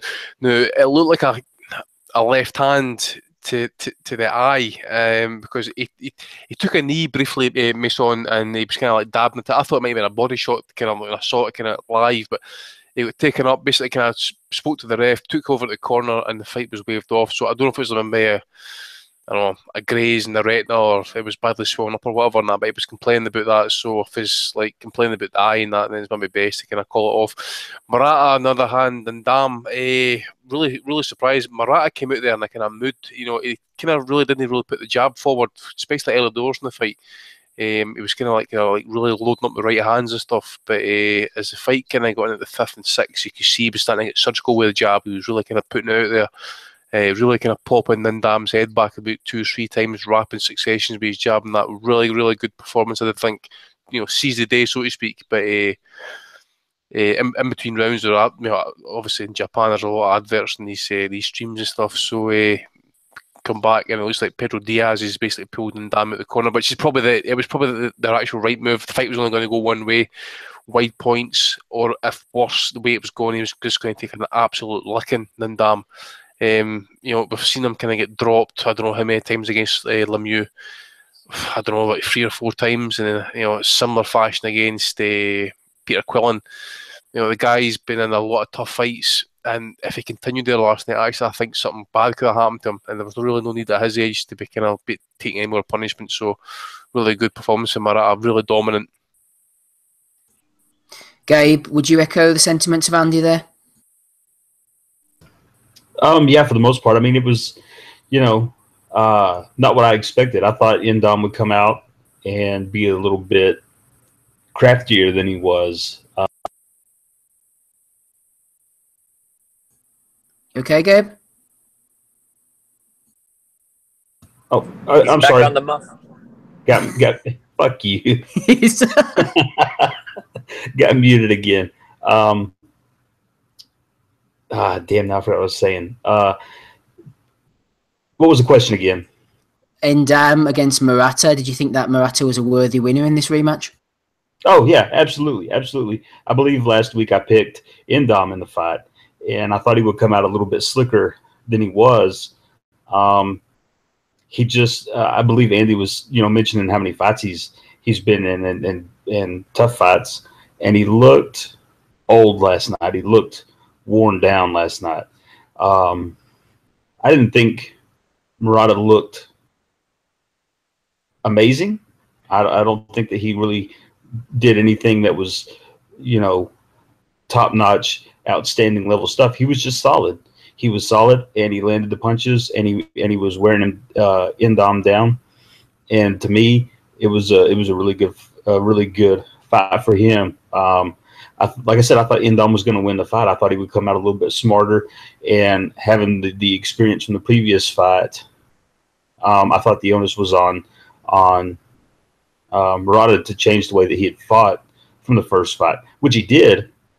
But I think Indom maybe didn't expect him to change much. I thought maybe he thought he was really, kind of a basic guy, and thought he would be able to come in and use the same or a similar game plan to what he had last time.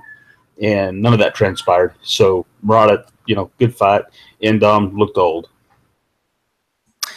Okay, thanks for that, Gabe. Right, we shall move on. We've got the Bellew of the Week coming up at the end of the show as usual. We're going to be moving into the big previews very soon. Before we do so, a couple of questions. Just to remind you, I've still got Rob Kelly on the call, Ozzie Smith, Gabe Lewis, Andy Patterson, Dave the Hater Lowback, and Adam Smido Smith will be going till just after 10 o'clock as usual. Ozzie, question for you coming from Bren Jason.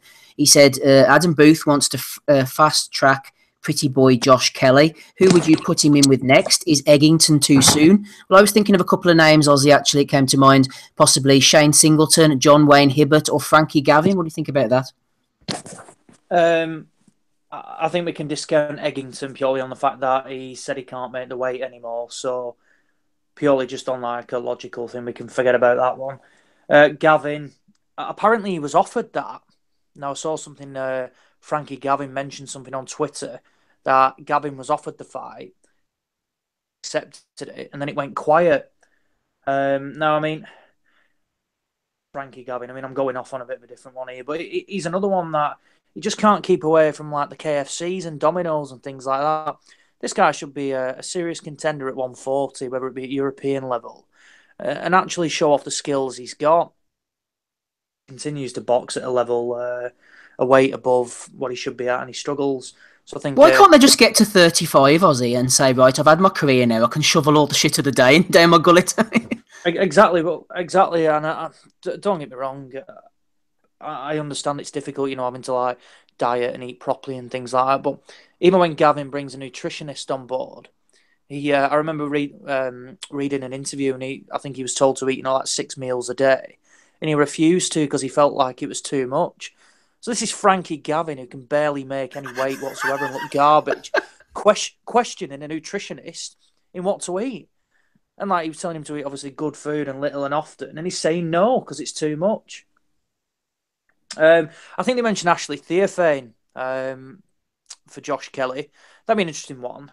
It depends how quick they want to match him, isn't it? I would do it welterweight, really. I agree about Theophane, actually. His name stuck out to me, but he has delusions of grandeur. He wouldn't lower himself. He's in the TMT gym.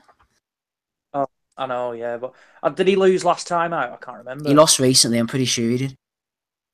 So I'm not too sure where. Brunner? Yeah, he lost to Brunner, didn't he? No, I thought he'd boxed since then as well, didn't he? Oh no, am I wrong there? Can't remember. I'm trying to bring up boxing. No, I'm not all the way up to speed on Ashley Theophane. But I tell you what, I'd like to see Josh Kelly fight. Someone who could duck a left hook that doesn't get hit with 12 left hooks in a row. Can we have someone of that caliber? So we see what he's really like. He got beat off a Japanese-based Mexican, or Mexican-based Japanese, Soke Sake. I think it was an 8-rounder. Got dominated, actually. Just check this. Also known as Suki, Hot Saki Su. You suck it to me, I suck it to you. Right, okay. Thanks, Ozzy. I think you answered that one for us. Moving on to the next question. Andy, I hit you this one from the Box Bet Beast. I know you love your magnificent bastards. He said, has any of the panel ever seen such a real pure confidence like GASSIEV is showing at the moment? It looks as if he just knows. It does look that way, doesn't it? Aye, he just knows that he's a fucking absolute brutal, evil bastard. When he hits you, you're getting it. Aye. That was a kind of mistake that Kovalev had there. I'm trying to remember actually if GASSIEV's been troubled or anything or wobbled. So we just don't know if his chin's all that great, I just said Dorico's going to tell us that, but aye, there's nothing better when you get a evil, cold-hearted bastard who just be deaf and death and destruction right through him. Tyson, McClellan, look at GASSIEV here, Kovalev. Julian Jackson, I remember his fight with Terry Norris. It was like, that's okay, you can reel off these combinations. I'm going to hit you hard soon. And he did. That was the fight that Terry Norris got fucking Parkinson's disease, actually, as well. Really? I think it was second or third round knockout. Oh, it was evil. And I was saying with Terry Norris. Terry Norris was a great fighter, actually. He could punch as well, but he just couldn't hold up to it, could he? He just didn't have a chin for taking back these kind of hard shots and stuff. But pure confidence, GASSIEV. If you're knocking guys out fatally like that, confidence is going to be high anyway. But as you say, if you look at the two of them in the ring there last night, that was just confidence for both sides to say that I think we're going to get a knockout in this fight. I really do. Smido, question from our Twitter friend Boxing Betting. This sounds like it's right up your street. He said, one question for you, Smid. A fighter that you rate who is widely regarded by most other people as being shite. So who do you rate, Smido? A bit like me with Avni Yildirim the other week. A fighter that you rate who everybody else thinks is shite. Yeah, but Steve, with your example with Yildirim, everyone else was proven correct. My one used to be, not necessarily as a whole, but Brian Rose. I really rated his performance in Sheffield that time against the Argentinian. I forget his name, and I'm pretty sure I was the only one. I've become such a cynic now that I just think everyone's shit until proven otherwise, to be honest. So I'm probably the wrong man for that question. I'm not a fanboy of hardly anyone anymore. Like what I used to be. I used to really like Kevin Mitchell back in the day. I remember way back in the day, I said Kevin Mitchell would be better than Amir Khan. And he obviously never really reached those heights that Khan has, and lows. So yeah, that's probably the best answer I've got. Someone else will have a better answer than me. Well, one I was going to throw in, Smido, I always remember seeing late on a Belfast card, Matchroom card, Martin J. Ward fighting against somebody. and he looked absolutely amazing. And I thought, oh, this kid's going to be brilliant. I'm talking like European world titles, and a few other people like not so sure about him, not sold. And he turned out that he wasn't really that good in the end. So Martin J. Ward was my one. We seem to have lost a few people, so while they jump back on, I shall throw in another question. I should have asked this earlier, actually, talking about Joyce. Who have we got on? I think we'll go with you, Rob, on this one. Master Mode, Joey has said, I'm still not convinced on Joyce. However, he did do a better job White on Luton. What does the panel think of Joyce? What do you think on Joyce? I mean, it's early doors. Like, he's had his first fight. You know what I mean? He's had his first fight against a good opponent, better opponent than AJ in his first fight, right? Better opponent than a lot of heavyweights in a first fight. He's done the job on him in 8 rounds. It was a cumbersome win, but it's his first fight. So we'll see what he's like when he's up against somebody that's going to hit him back, and we'll see, can he take a shot? Andy mentioned he's been stopped in the amateurs. It's never a sign that bodes well in the heavyweights, especially with much bigger guys. So is he going to be good enough to rattle Wilder if Wilder's still around, AJ if AJ's still around? Who knows? Who knows? Early doors, but he an impressive performance, and we want to see him. Like, if they're going to fast track him, let's have it. Like, you know what I mean? It's big. It looks like it's going to be big fights for him all the way. So. Excellent stuff, Rob. Let's get on to the big ones, shall we? No more messing about. I've run out of questions anyway. Gabe, I'm going to come to you first on this one. Let's just run down the card for the big show in Cardiff next week. Pay-per-view fair. We've got Katie Taylor fighting in her first world title fight. She should win that one. Frank Buglioni against Callum Johnson. That could be a decent domestic scrap. Lenroy Thomas in the rematch against Dave Allen. Khalid Jaffa is defending his title against Sho Ishida, who's undefeated in 24 fights. And Dillian White against Robert Helenius. But the big one, Gabe, that's probably what you're interested in. Anthony Joshua against late replacement Carlos Takam. He's a lot smaller than Joshua. Is he as good as Kubrat Pulev or better? We just don't know. What do you think, Gabe? Is this going to be a blowout for Joshua about the 5th or 6th round? That's what I think. Blowout for Joshua. And then Helenius will set up his shot at Joshua in his win over Dillian White. Really, Gabe? Come on. That's the truth. It's going to happen. No more Dillian White. We're going to get rid of that name, and Helenius is going to be the man to do it. He's had a rough go the last couple of years with inactivity and shoulder problems, but he's going to do the business. Okay, Gabe has spoken on his heavyweight predictions. Dave, the hater Lowback. Takam, we've seen him mixing in at a decent level. Do you think he's an acceptable late replacement opponent for Mr. Joshua? Yeah, for late notice, it's better than I expected. I was sure they were gonna put in Dillian White and say it's the Revenge or Repeat pay-per-view. He wobbled Joshua the first time, but no. Takam is more proven than Dillian White, and for short notice, it's definitely acceptable. So, yeah, I'm not going to complain about this one. I agree with you. 5th or 6th round, probably Josh will take him out. What do you think Takam's game plan's going to be, Dave? Do you think he's going to come and have a go? He is quite a come-forward guy. He's not afraid to mix it, but that could be his downfall. Yeah, like usual, I think he's going to try to outwork him. It's going to be throw a lot of punches. He's not a big puncher, though, Takam, so he doesn't really have much other options. It's going to be volume or bust. And, I mean, I don't really even want to give him much of a shot in this fight. But I think if Joshua's gas tank just let him down, then that's his only chance. Ozzy, just looking ahead past this fight, because we all expect Joshua to do the business. I was thinking that as soon as the fight fell through, I thought, Pulev, that'll be the end of him. We'll not see him again. But now I'm starting to think to myself, you know what? I think we actually will see Pulev. I think they'll try and get a late February, early March pay-per-view Pulev before moving on. I really do. Yeah, I can't remember what Hearn said the plan was. Obviously, this was pre-Pulev pulling out. But I know they want a box. Basically, they're trying to make Dillian White, Deontay Wilder, subject to White winning next Saturday for early March. February, actually. Then they'll obviously box the winner of that. Then a couple of others. Am I bothered about seeing Joshua Pulev? Not particularly. I'd rather just see Joshua in with Wilder now.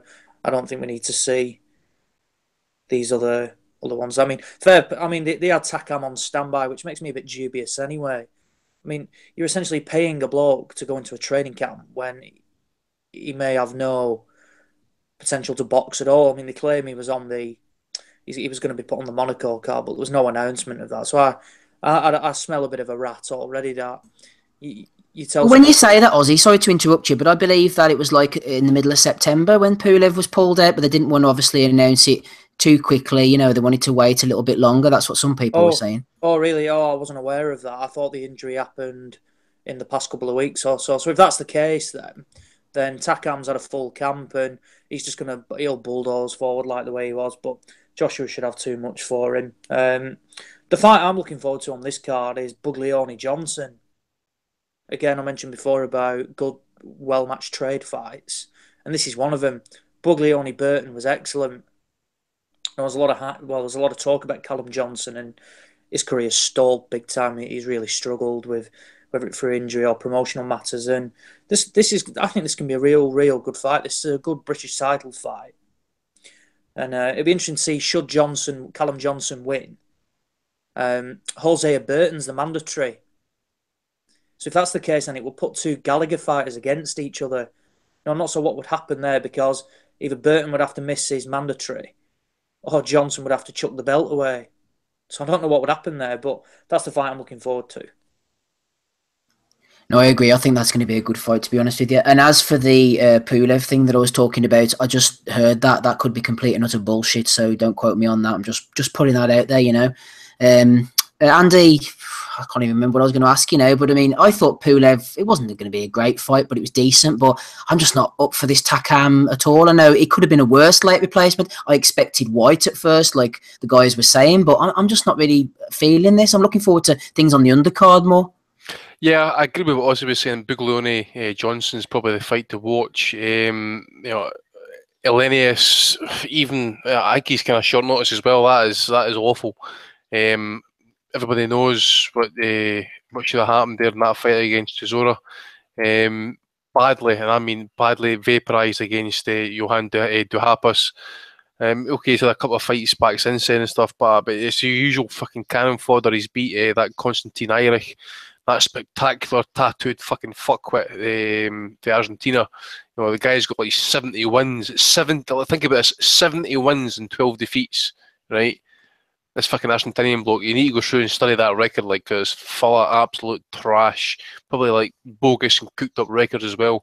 Your fight against Ishida, I'm not too certain about this one yet. Actually, I think if your fight really has a kind of off night, he might get kind of like surprised a wee bit. But this guy's he's not had the kind of best kind of like say warm ups coming in here. Kind of two Thai fighters, kind of two debutants and stuff like that. So it's not really kind of like, you know, good preparation. But Takam, okay, he's seen better days actually. I mean, he got badly knocked out off Povetkin. You know, after that, he's fought Michael Sprott, you know, that guy Nascimento for Brazil, and then he's probably gave Joseph Parker probably his hardest fight at that point to date. A lot of people were giving Parker a lot of props after that fight, you know, for beating Takam, and he was putting a lot of pressure on Parker, and Parker was kind of like struggling at times and that. So if, as you say, if Takam comes looking for a fight, you know, one thing about Joshua, and people can shit on him all he wants, and I've said it since the World Amateur Championships back in when was it, 2000, and the one that he won silver in anyway. He got beat off the local favourite. It turned into a bit of a dogfight, and Joshua has got that dog in him actually. If it goes to a fucking battle, he will step in there and he'll fight it out. I've got no doubts about that. He showed that against Klitschko. If Takam was looking for a fight, Joshua will get to him, and the more he comes forward, the better it is for Joshua, because we know he's fantastic power shots down the middle and stuff. And if Takam is going to come straight at him, that's going to be his downfall. So I'm going to say Joshua's going to stop him, say 6-7 rounds. I wouldn't be surprised if he went early actually as well. Yeah, I think about round 6 sounds right to me. Smido, final word to you. I was talking to Big Russ during the week, actually, and he, as you might be surprised to hear, wasn't happy with this at all. Takam as a late replacement. He wasn't happy with the Pulev fight in the first place, but he was saying, oh, you know, the show maybe should have been cancelled or something. But I think postponements and cancels have to be a last resort. We have to accept Takam, whether it's on pay-per-view, it's on normal Sky or not. You know, we have to accept the late replacement rather than starting to cancel shows and stuff. Yeah, I mean, as the lads have said, to Takam as a replacement at what was it, 10 or 12 days, ain't that bad. We're not moaning at that. I just, our Snell bullshit, he said that, he was down to fight on the Monaco card. I never saw Takam's name mentioned in the same breath as Monaco. Nothing was officially announced. He's saying that he's been training for 7 or 8 weeks like he was fighting Anthony Joshua. No, he wasn't. It's just the mentality. You can't, even if we believe what Edward says, and he had this guy signed up as a reserve, you can't be training at the proper intensity. It's a completely different mindset. Being a reserve compared to actually, being nailed on to be taking up that appointment. So I don't really believe that. But they've managed to get it done. And the wider issue with pay-per-view is that we are, or Sky and Eddie are operating to a pay-per-view date, and then they are building a card around that fact, rather than being on the cusp of a pay-per-view fight and then building, a card to support that. We're doing it the wrong way around.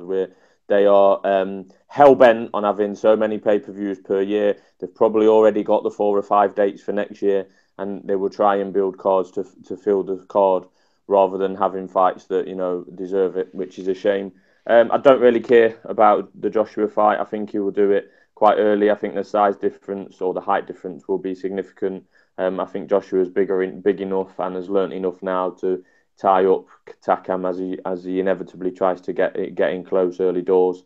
I think Takam will have a good go, but I think he's going to get found out with uppercuts, straight right hands, stuff like that. I can see it being 4 or 5 rounds. Dillian White, I hope he gets beat. He probably won't. Hellenius ain't that good. He looked crap against Chisora that time ago. I think he fought... Who did he fight quite recently? Was it Sprott or someone like that? He looked shit again. I just don't think Hellenius is any good. Dillian White can't throw a right hand. I hope Dillian White gets splattered, but I think it's unlikely. I think Callum Johnson, Buglioni, as everyone said, is probably the best fight on the card. We don't know a lot about Johnson. I certainly don't know a lot about Johnson. His career has meandered to pretty much a standstill, so it's good that he's in this big fight. Buglioni definitely won't back down, and I think that'll be a good fight. Don't care about women's boxing. I don't really care about Yafai fighting some Japanese bloke whose last 2 opponents were debutants. I do like Cal Yafai, but the rhetoric that Eddie said, about he's the best super middleweight in the world. Just come on, mate. Come on. Like, we have to promote fights and we have to back your man, but that is taking the piss. It's taking the piss.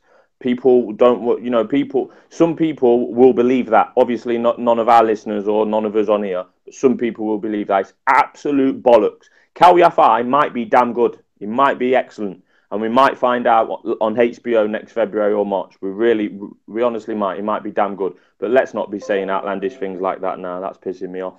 I don't know what else is on the undercard. Probably some Olympians. I won't be paying. I think I'm actually going out next week. There's only one fight I'm interested in watching, and that's Buglioni and Johnson.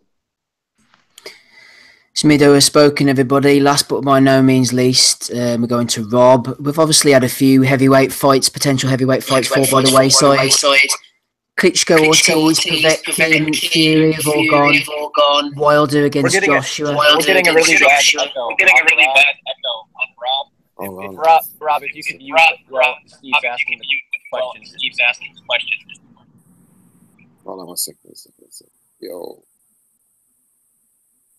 Okay, I'll just ask the question, then you'll mute yourself, Rob. No, what I was saying was, obviously, we had Klitschko, we had Ortiz, and all Povetkin and Fury. They've all fallen by the wayside. So now the clear heavyweight fight that everyone wants to see appears to be Joshua against Wilder, which hopefully we'll get next year. Sorry. Yeah, it's a very grim landscape. There's really only one fight out there, like you said. Want to see it happen sooner rather than later. This fight's a farce. it's the best opponent they could get. All right, Christian Hammer's tied up or whatever his name is. He's tied up, so they go to the number 3 in the rankings. Takam, who's been brutally KO'd by Povetkin, lost to Parker and had a draw with Mike Perez. Like Joshua, I'd fancy Joshua early doors, maybe 2 rounds. I can't see it. It'd be one of those ones, if you paid for it, you have a bitter taste of disappointment in your mouth for 2 days afterwards, like after shelling out 20 quid for that. Like Dillian White and Hellenius, who cares? Like, the best you can hope for there is that a table gets flipped over. Katie Taylor in her first world title. Dave Allen, I hope, wins so he has no trouble in the, you know what I mean? Since he said he couldn't work for a couple of weeks after the Luis Ortiz win, so I wouldn't want to see that happen to him again. I hope he gets a win. But I really don't care about this card. The heavyweight landscape is grim.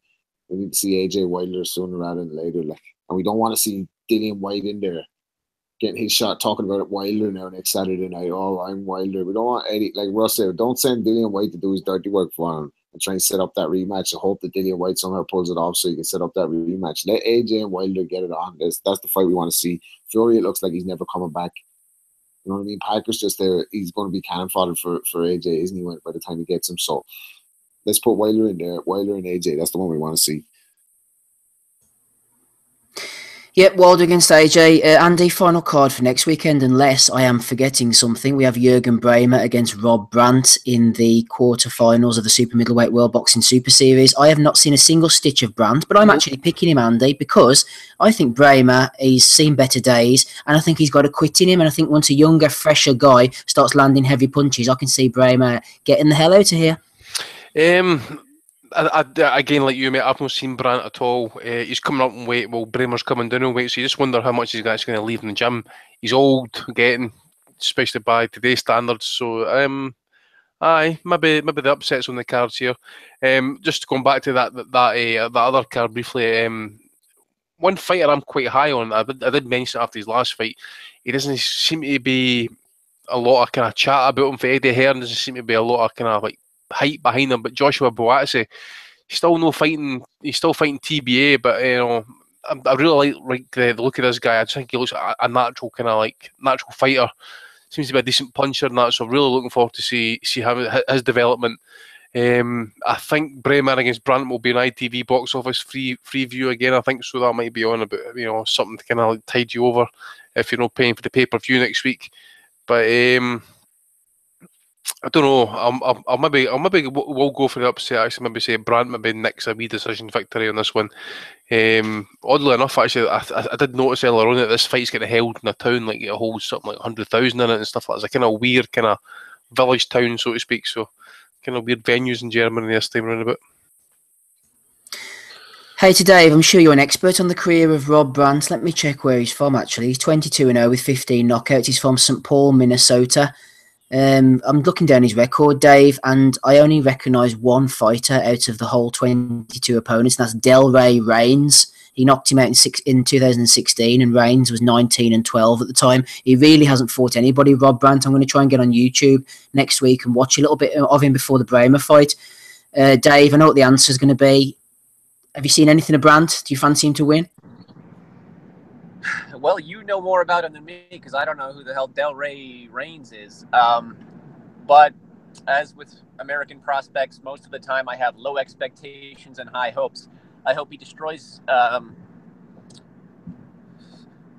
Bremer and continues on to destroy Eubank and wins the whole tournament. But obviously, I'll try to watch next week, and hopefully he does it. But I really don't know. So we'll know. We'll all be able to talk more about him after next weekend. Hopefully, not in a negative way. Excellent stuff. We were losing Dave a bit towards the end, but I think I heard him right. He said that he thinks Bremer's going to win in around 1-3 knockout. So thanks for that bold prediction there from Dave. I didn't say that, but I probably do favor Bremer in this because of experience, and I think he's just got like smoother counter punching based on nothing at all because I haven't seen Brand at all. Smido, I remember Bramer quitting against Cleverly. I remember him getting outboxed by Mario Voigt, who got knocked out by Joe Calzaghe in a round. It's not great, is it, with Bramer? I think he's a bit of a myth. Yeah, I'm picking Brandt in this fight. Like everyone else, I don't really know much about the American, but what I do know about Bramer, he's coming down in weight, he's old. I think his punch resistance isn't what it used to be. Hoping that Brandt can bang a bit. I mean, I might get laughed at this time next week, but I've backed Brandt to win next week, but I've actually backed him to win the tournament as well at 40 to 1. I've only had a fiver on. I'm just hoping that he can be, again, don't laugh at the comparison, but there was a couple of Yanks, I won't name him, that went into the original Super 6 and were underestimated, and obviously one of them went on to win it. So I'm hoping that Brandt can get a safe passage through this weekend. And who is the winner of this fight due to fight in the semi? It would be Callum Smith, wouldn't it? Well, I think Callum Smith was far from impressive in his quarterfinal. So I think, whoever wins this will definitely fancy they can have a go at Callum Smith. I do genuinely believe that. So, hopefully in an ideal world, I could have a 40 to 1 shot in a 2-horse race in the final. You never know. Hopefully, Smido, we always like to see you winning a bit of money. Yeah, maybe I was being a bit harsh on Jürgen Bramer, as a few people have said. Knocked out Mario Voigt in the rematch. Forgot he got outboxed in 2008 by Hugo Hernan Garay. There's a name from the past. I think he was Argentinian, actually. There's decent wins over the likes of Gutknecht and Brancalion, but I think in any other era, Bramer would have been a European-level fighter, fringe world-level fighter. He's benefited from the belt. What do you think, Dave? Don't forget Enzo. I mean, yeah, Enzo retired with a damaged eye. A counter punch. Yeah. That's right. By a headbutt, it was by punches, to be fair. Okay, fair enough. Ozzie Smith, Jurgen's managed to keep himself out of jail for long enough, so he was meant to fight Cleverly all those times, and for whatever reason it didn't happen. He eventually got it on, Cleverly beat him. Rob Brandt, I'm assuming you're like us, you haven't really seen a hell of a lot of this guy?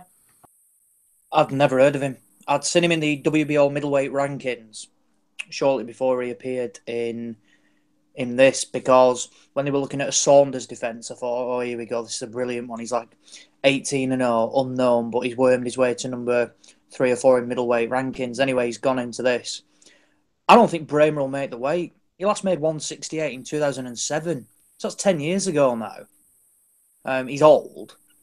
Realistically, can he really get down? I think it'll be difficult to get down, and I think Brandt could be too quick, and if he possesses any sort of a dig, you saw Cleverly made him quit on his stool. I think he feigned injury or something like that. So I wouldn't be shocked to see it again, really. And then Bramer will pack it in. He's only wormed his way into this tournament anyway because of his links with Sauerland fight, and there's not a chance that he'd be bringing down. What is he, 38? Not boxed at the weight in 10 years. He's only got in there because he's a Sauerland fighter. But no, I think Brandt will. But literally basing it off of fading Bramer, Brandt will win. But I've never seen the guy fight. Yeah, completely agree. Final word to you, Rob. Any interest in Bramer Brandt? Well, you're talking about Brandt. You're talking about the guy who has wins over none other than Mickey Scarborough. Who could forget his emphatic TKO win over Tyler Hulton, and his other TK win against Ernesto Borespe. So he's been in with the best, hasn't he? This guy. I don't know. I've never seen him fight, but I don't give a shit about Bramer. I think he's. I don't know. I don't see anything special about him. So I don't really care who wins, but I hope Brandt wins because you want to get a name on his resume because that's terrible. Yeah, good list there from Rob, fair enough. Well, let's get on to the Bellew of the Weeks, and then we can all manage to go home. We had a question in from Liam Wynn, actually. He was asking me, which is the best Eddie Hearn parody account? There's loads. I noticed there was a good win for the Eddie Herm account this week. It was talking about the Takam fight being £40 on pay-per-view, and quite a few people were falling for that. But I've always been a fan of the Eddie Hearns account. I think that one's quite funny. No idea who runs it, but fair play to them. How they've got the time to do these things. Some of them are quite amusing. The IFL London parody account is quite funny as well, so give if it's even still going, I don't know. Anyway, enough of all that nonsense. Let's get on to the Bellew of the Week, and then we shall get out of here for the evening. A nomination for Eddie Hearn from Billy Boy. He says Anthony Joshua will now. This is the Eddie Herm account as I was mentioning. It tweeted out Anthony Joshua will now face Britain's own Del Boy Chisora for the IBF and WBO heavyweight title on October the 28th in Cardiff. And the amount of donuts that fell for this, says Billy Boy, was amazing. There were quite a few people who fell for that one, to be honest. Kevin Watson put that one in as well. Eddie Herm said $39.99 for people in Wales for the pay-per-view, $59.99 for all other UK residents in HD, $109 in the US, and quite a few people were retweeting that and falling for that one, so that was quite good. Steve Langton was his name, actually. That was actually, I think he's going to have to win it, actually, because he just fell for it. He said, beautiful, will the price increase if I don't book it until the day before it? If he signed up, says stays the same, you can purchase the next day for £9.99 through though non-HD, and the boy responds, excellent, I think I'll wait for that deal then, cheers Eddie. See, to be honest, actually, you know, I've fell for a couple of these private accounts as well. It's so easy fucking done because you just didn't like read the fine print, shall we say. It's a bastard sometimes, like. Exactly. Speaking of parody accounts, I have a Belly of the Week nomination for Gervonta Davis, who fell for at least one. So he's very full of himself. Andy's prediction is looking more likely by the day with all these pictures he uploads with his thug homies and whatever in his car. Anyway, he gets all these young women tweeting at him saying, "Oh, you're so beautiful. I can't believe. I wish you were mine." All this stuff, and he retweets them. It's kind of insufferable. Sorry, I just got to help my grandmother up the stairs here. Just kick her down the stairs. Tell her you old cunt. Get up the fucking stairs in your end. Would you have anything to say? You want to say hello to the United Kingdom? Yeah, sure. Oh, thank you. Anyway, I was. Hi, you there, sweetheart? Davis, hello, sweetheart. Are you Jewish by any chance? Hello? She there, Dave? Put her on. She's all good. She's said all she's going to say for today. Come on, put her on the phone. Oh, she cannot hear. Trust me, she would not be able to hear. From I can raise my voice. This is the greatest low back performance since Cindy came on, Dave. Anyway, carry on. She's actually not a low back, but Dave didn't win Rooney shagging grannies. Anyway, we were talking about Gervonta Davis and he fell for one of these. It was a fake girl account set up by a male boxing fan who said, "I can't believe you're real," and sent with those little emojis with the little hearts in the eyes. And Gervonta retweeted it, only for the fan in question to change his profile picture to an old man. So if you want to see that, check out my Twitter timeline. You'll see that Gervonta fell for that one. Carry on. Thanks, Dave. Fuck's sake. That took a turn for the bizarre. Anyway, Fight Fan UK has nominated Franz Botha. He was talking about Joseph Parker. He said, Joseph Parker is like Muhammad Ali. He can unify belts. All right then, Franz, I think you've taken one too many punches over the years. Now, this is a strong one. This could possibly be the winner, I think. Johnny Nelson was discussing the Joshua versus Takam fight. And Big Russ put this one up. Johnny Nelson says that Carlos Takam is as strong as George Foreman and can upset the odds. He is. Listen, I was thinking about this the other day, right? Do you remember when he fought Harrison and you had Barry McGuigan and Joey Nelson basically kind of like, so Barry McGuigan was doing hay and, you know, Nelson was trying to sell Harrison's chances. He is the ultimate company man. He's just, anything he says should not be taken seriously anymore. He's an absolute embarrassment to the sport. Oh, Johnny is getting pretty bad, I must admit. Talking of bad, Jeff Powell, no quotes Powell, as they called him, has been in a bit of trouble this week. I haven't got the full screenshot, but it was quite funny. Apparently, Powell was talking about Anthony Ogogo, and he said, born of an English mother and a Nigerian father, he spent part of his upbringing with relatives in Scandinavia and now lives between his Suffolk birthplace and the Turkish city of Adana, quite close to the Syrian border. Thus, he speaks 7 languages, including Finnish, Swedish, Turkish, Arabic, in addition to English, Spanish, and French. And then Anthony Ogogo jumped in and said, Dear Jeff, thank you for the kind words. I appreciate blah, blah, blah. However, I've only lived in Britain. Then he went on to debunk basically everything that Jeff Powell had written. I know. Anthony Ogogo's still struggling with English, right? And he's trying to learn, or he can speak fluent Finnish, but it's like the 3rd or 4th hardest language in the world to learn. Are you fucking kidding me on?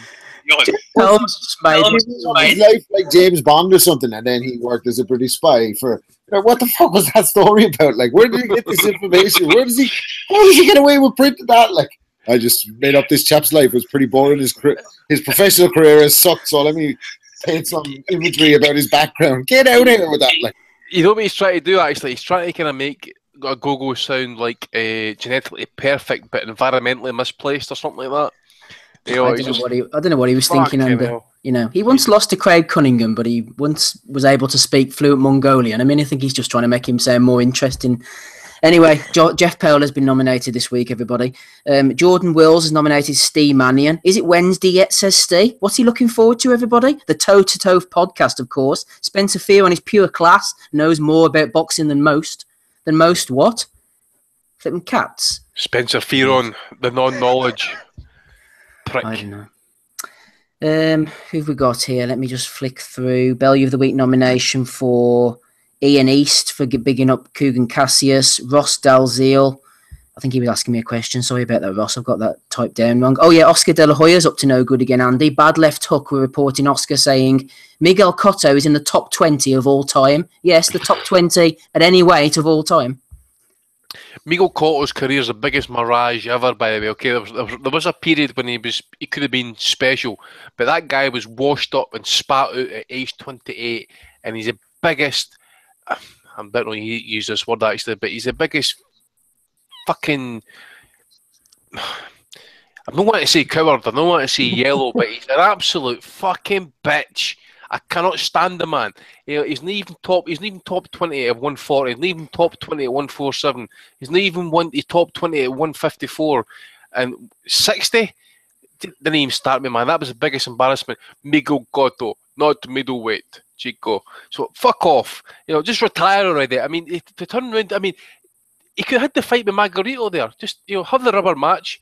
You know, I would like to have seen that fight. I like to have seen maybe Cotto try and knock his fucking glass eye out or something like that, or Margarito just kind of like load up like a motherfucker and just really put like the knuckle dusters on there and just really go for it. But Cotto's not like that. Cotto's like, his opinion would be like, I don't want to give him a payday and all that sort of shit. So I would love to see a Margarito fight because, you know, to be honest, do you really want to see Cotto against Ali?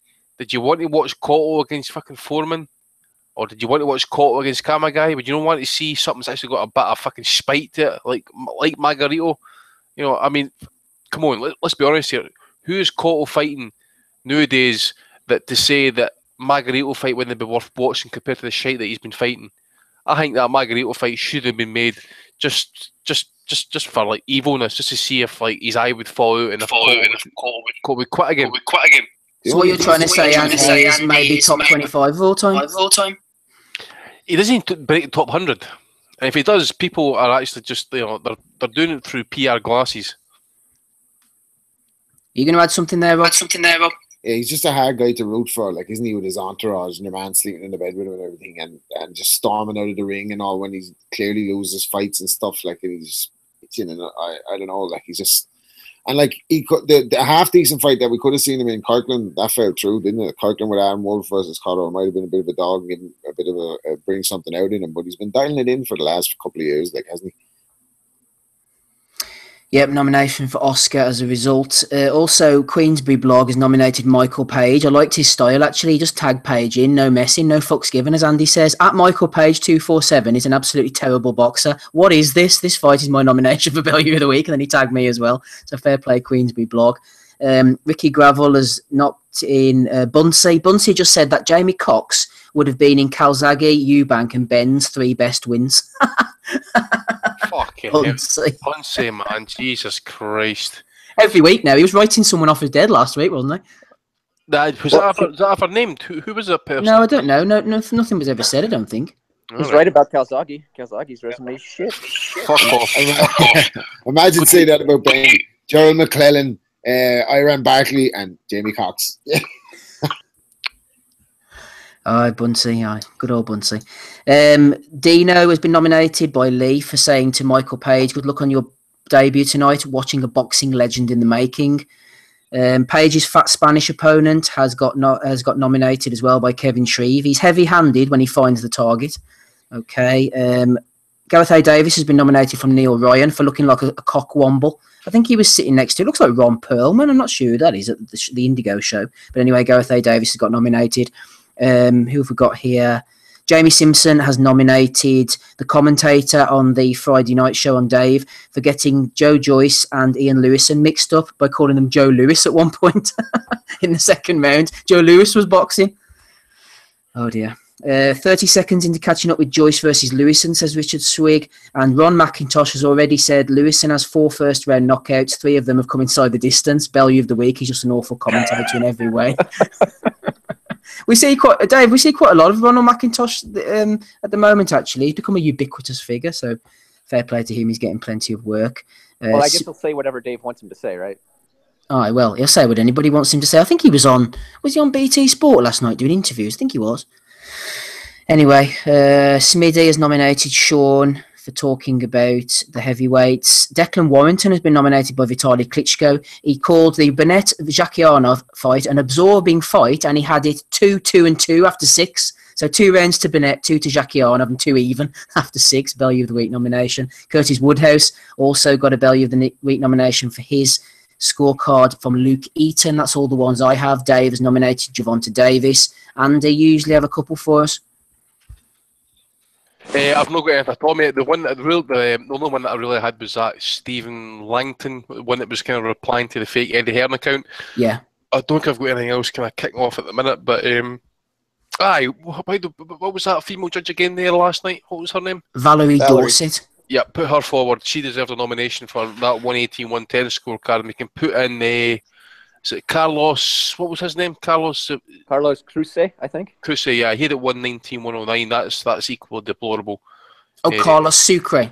Aye, put him forward for it as well. Valerie Dorset also put in a scorecard on the undercard to Paul Hyland for 117-110 against Ormond, even though a lot of people, including myself, actually thought Ormond had done enough to win. So she had 2 bad scorecards last night. Plus that Michael, was it Michael Venom Page? Is it Venom? Yeah. Just for that absolute. What was that, mate? Was that like pavement dancing or something like that? Some capoeira type shit he was doing there last night? That was fucking AIDS. Bad AIDS. I can't wait. They'll no step him up in class anytime soon, but if he does, he is getting absolutely obliterated. He's absolutely fucking awful.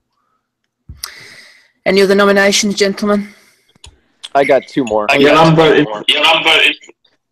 Oh, go ahead, Smitho. You tell us who you're voting for first. Frankie Gavin for blocking Curtis Woodhouse on Twitter. They're going to have a rematch, aren't they? Apparently so. Well, I don't know. It's all about the Twitter contracts nowadays. I don't know. Hey, to Dave, go on, throw your 2 in then. So one is for Carl Frock.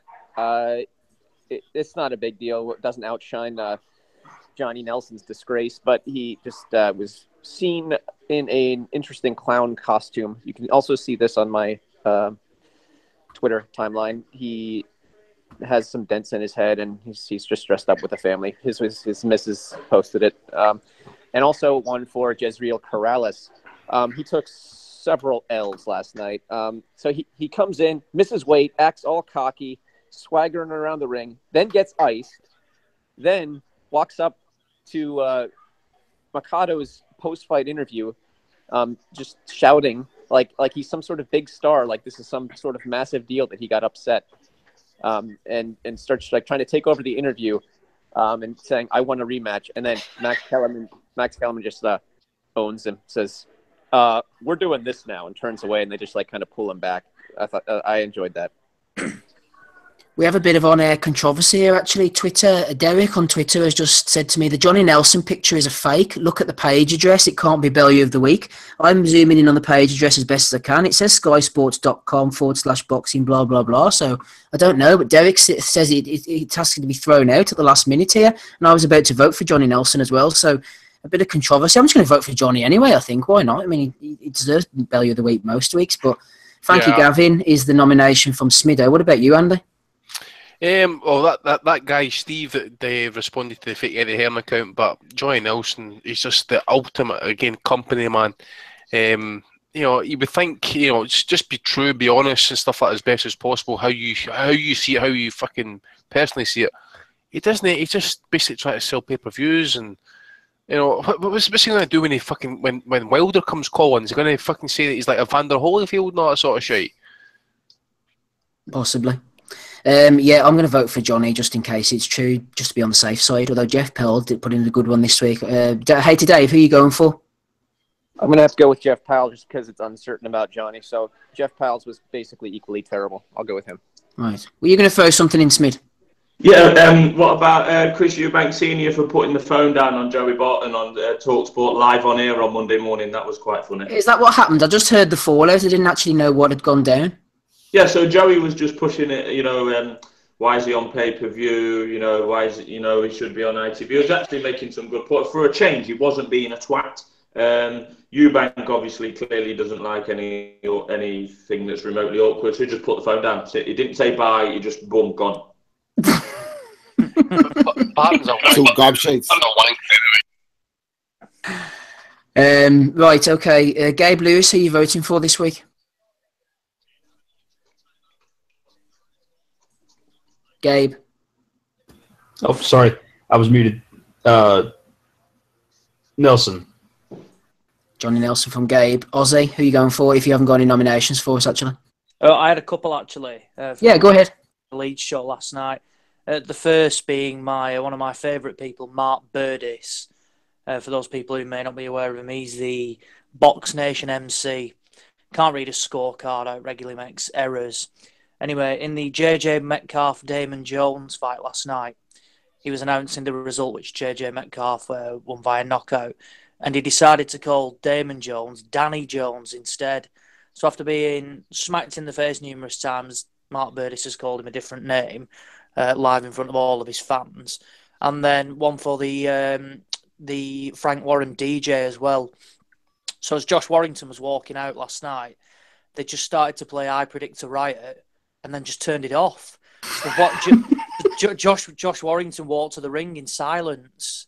And I was just looking around thinking, like, is this on purpose? Like, why are they doing this?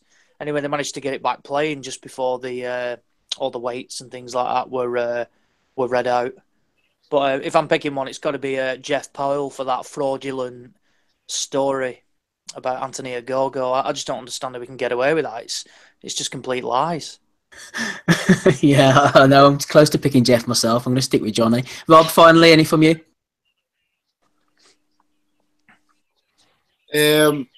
What's his name? I think David Hay deserves a mention for that Sweet Pea Whitaker one. That is brutal. Like, that is David Hay. Yes. Yes. I went Absolute to my command. vote.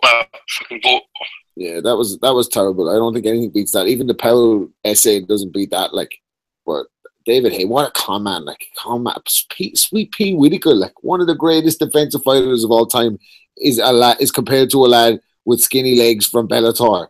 Give me a break, like.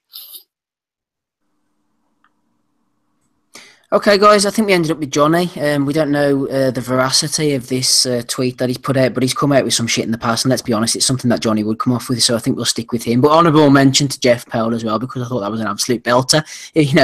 I suppose just make up a story, why tell the truth if there's a good lie to suit? So fair play to you as well, Jeff. Honourable mention to yourself. I'm happy to get the hell out of here. Is there anything anyone wants to mention before we go?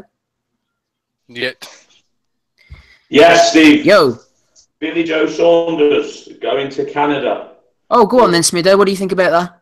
Well, it's a good fight. Don't get me wrong. It's a decent fight. Lemieux is, probably safely in the top 10 of middleweights, despite getting absolutely blasted by Golovkin. But Frank Warren gets on these videos in his big leather chair in his big office in Essex, saying we pay the money to get our guys over. He does the point. He scratches his face like that, like he's giving the middle finger.